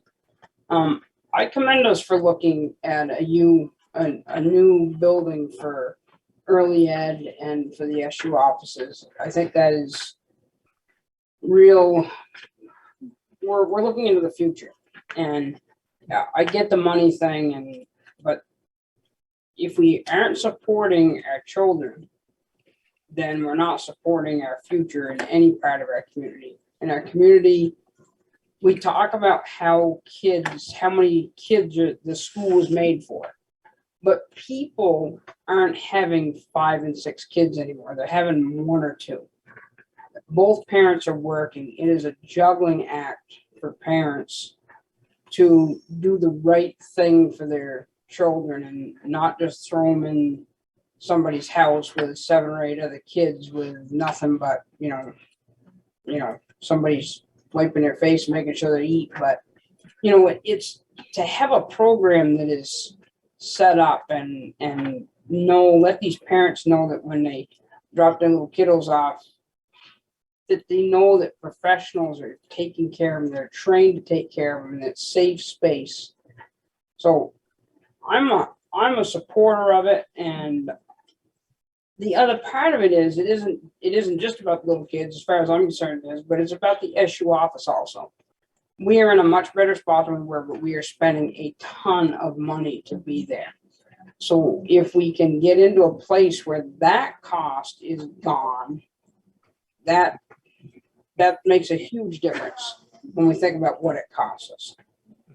Is it going to cost us more if we set up these programs and have and actually get kids in, and then I'm sorry, but my way of life is figured out, and I think we just need to keep our eyes wide open. I'm not telling you that I'm ready to go help you with blueprints for a brand new building, but I'm telling you that I think this is a really healthy conversation. And it makes me think like maybe my kid will want to come back here when she gets out of college if we're have these things available for her. I mean, she's going to get her master's degree. She's not going to sit home and take care of a baby. She's going to need a safe place to have that baby be. So I commend us at least having our eyes wide open enough to look at things like that. And the other part too is a lot of employees around here are trying to help their employees find places, because they can't get the people to work because they don't have a good place to have their little kid go. So thank you. I'm just glad to hear that somebody's thinking about it and thinking outside of the box. And, we're going to get a lot of different opinions, but it's just that this is great conversation. We're thinking about our kids. That's what we're here for. Thank you, Molly. Chris. I like Molly's comments. But, and also, when we, this is kind of for the folks out there, that all 10 of them that are watching our Facebook. We measure our audience in the dozens. Yeah, and spread the word. Once this meeting is scheduled for the public, it would be really nice to hear not only from the folks that represent the taxpayers, which that's fine, but there are lots of working folks, and maybe they're finding childcare, but I don't think so. But I would like for these folks to turn out and tell us one way or another, you know, is there a need, is there not? And so it's a chance for the public to participate and have a voice in something that could be really exciting. It could be a really great, interesting center that we could have that other people don't, you know? And we need that kind of thing if we're going to economically develop the area and have it be a great place to live for families. Thank you. You're up next. Thank you. Well, another possible attractive element of the community. A vote occurred last night at the Rockingham Select Board meeting, and a proposal that's been being talked about for several weeks was accepted by a vote of 4-1, and that is to accept the proposal of the new nonprofit Bellows Falls Trades to develop a community garden and outdoor learning area on the old YMCA property in Bellows Falls. And Bellows Falls Trades has offered to pay for a 10-year lease, so the property would still be owned by Rockingham. And Bellows Falls Trades has offered to pay $7,500 a year for 10 years in order to create this amenity, also employing young people in the process of creating raised beds, for example, again, places for community members to walk and sit and talk. And also, again, that early learning opportunity that would expand what's available to Central Elementary, which is pretty limited right now. And also to include middle school students to be able to walk over and help with the gardens and such. Again, an important point from Rockingham's perspective. I was there last night, Priscilla was there last night. So we're speaking to tell you firsthand what we saw and heard. Again, the property remains in the possession of Rockingham. This is an investment this new nonprofit's willing to make here. Thank you. Priscilla, you're up next. When I walked in the building here tonight, I was struck with one of the displays that was up, one of the bulletin boards. To keep the eye in kind, that kindness that develops, to makes this the kind of place that people want to return to. There have always been a lot of staff that came back to Bellows Falls. The reason for that is because of the kind of community that we have here, the kind of community we've developed here, the kind of place that people want to be in and want to live in. And this is one thing, the community garden, the early learning center, all of the things that we're talking about tonight and all of these other things are opportunities for people to look at us and see the kinds of things that we do for our community, the care that we give for our community. And we can support that. We can support the development of consideration and care for other people. And I think that's the highest ideal that we can have for our schools and our community. Thank you very much. And you're up, Glenn. Well, I was very excited to hear the comments about changing our finance system. That was one of my questions I had listed to talk about. Because ever since I've been on the board, I'm hearing that the system we have, and this is even before e-finance, is not sufficient for education financing. And then e-finance came in and it got worse. And it's so exciting to hear that we have the opportunity to go to something that's appropriate for the type of financing we need. And it just seems like, yes, the numbers sound outrageous, but how much are we wasting now in finances, trying to make this thing work. So it just seems a no-brainer that we would change. Thank you. I'm going to, because I hate having our folks remote speak last, I'm going to have them speak in the middle. I'm going to start with you, Jakes, and then follow on with Hardy and Deb, if you're still with us, Deb. So Jakes, you're up. I'm all set. Thank you. All right, thank you. Hardy. Hardy, you're going to have to unmute. And you're still muted, my friend. Yep. There we go. Okay, since I've been on the board, I've been signing warrants regularly for the WNESU and the WNUESD departments. And unfortunately, every time I go in there, there's a gigantic pile of unsigned warrants that seem to go back for a considerable period of time. And it seems to me that each board needs to make sure that they are taking care of their warrants in a timely fashion. We're trying to help the finance department get up to speed, and they can't do it unless we do our job as well. So hopefully we can get those cleaned up in the next couple of weeks and allow Marlene to get on with her job and get everything filed as it should be. Thank you. Thank you. And your board chair will take that as an admonition to get his butt down there too. I'm going to start. I'm sorry. Did I miss? You go ahead. You got more? Deborah. Deb. Yeah. Oh, I'm sorry. Deb, black. That's okay. My system kicked out everybody in the house for a few minutes, so I used my phone to call back in. My comment, I wasn't going to have any, but after hearing a couple of things tonight, I wanted to make sure to bring some clarity to stuff. And one of those is that I talked to the municipal manager. The vote last night on the community garden was to develop a lease. They agreed to do that. So until a lease is set, there will not be any garden at this point. And then they have to come to the village because they need water. So we'll see how all of that goes. Just want to bring clarity to that situation. It's not as far ahead as it would seem after last night. Secondly, the other concern about the early learning facility and its staffing and all of that, the future plans for that proposal. I want to make sure that when the public hears that, they also hear the other piece. We need balance. They need to understand what their taxes are going to be like in the coming years, project another 3 to 5, especially when you're talking about your kids coming back to live here and buying homes and moving in our community.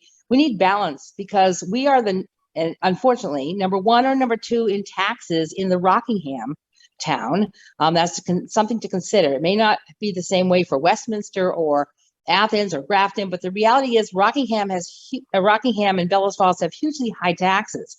Those are just going to get worse as you add more tax dollars to pay for education as we grow this program. And I would like to have balance. So I'm not against it, but together, I want to make sure that people understand some projections of what that's going to look like and how much it's going to add to the tax base in education dollars in order for them to understand. So one of the things that people always look for when they come to move here is the taxes.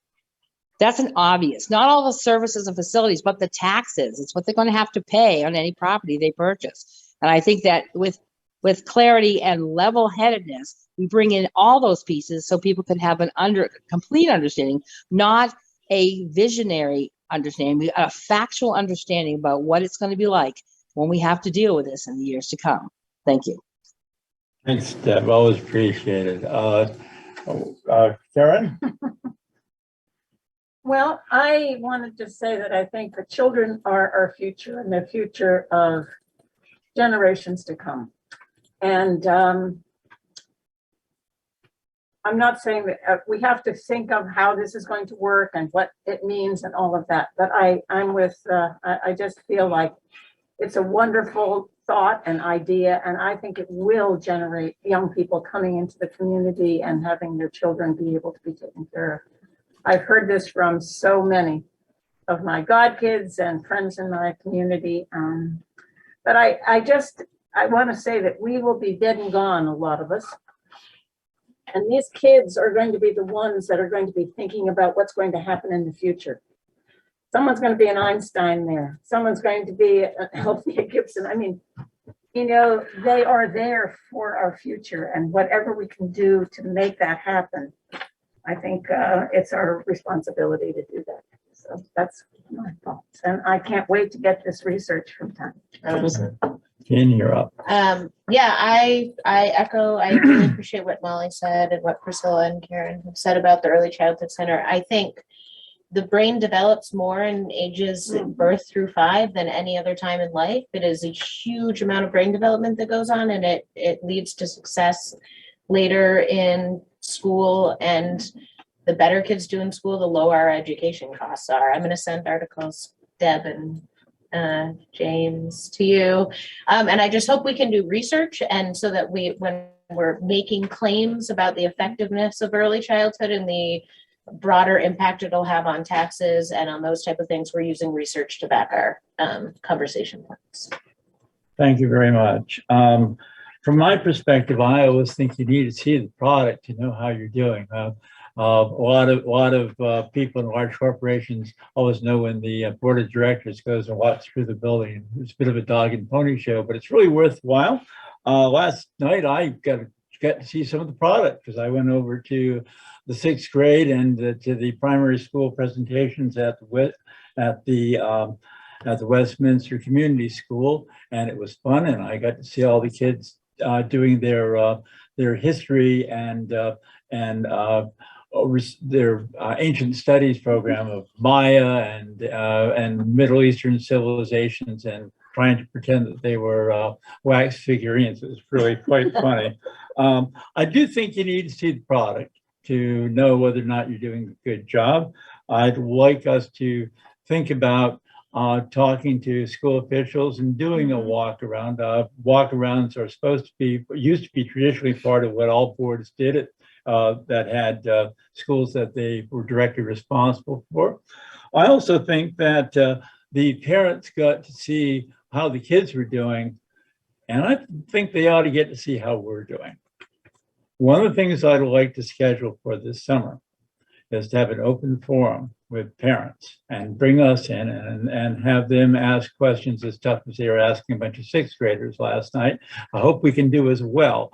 We should be asked about preschool, asked about how we're supporting remote education, how we're supporting English language learners, what we're doing to prepare kids to go to universities where half their classes are going to be online.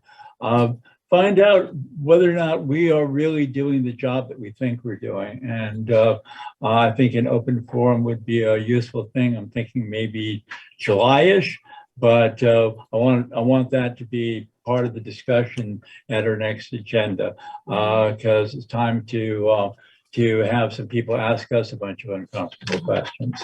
So with that said, I believe the next item is the date of next meeting. So what is the date of our next meeting? June 1st. June 1st. Same time, same station. Is there, if we need to do something more short term than that, is there any expectation that we need to? Thank God. Then June 1st it is. Here at this building, at the usual time, 6:30 p.m. I guess this means number 12's up. How many people want to move to adjourn? Yes. Oh, I don't see any hands up. Well, apparently no. All right. With that, all in favor say aye. Aye.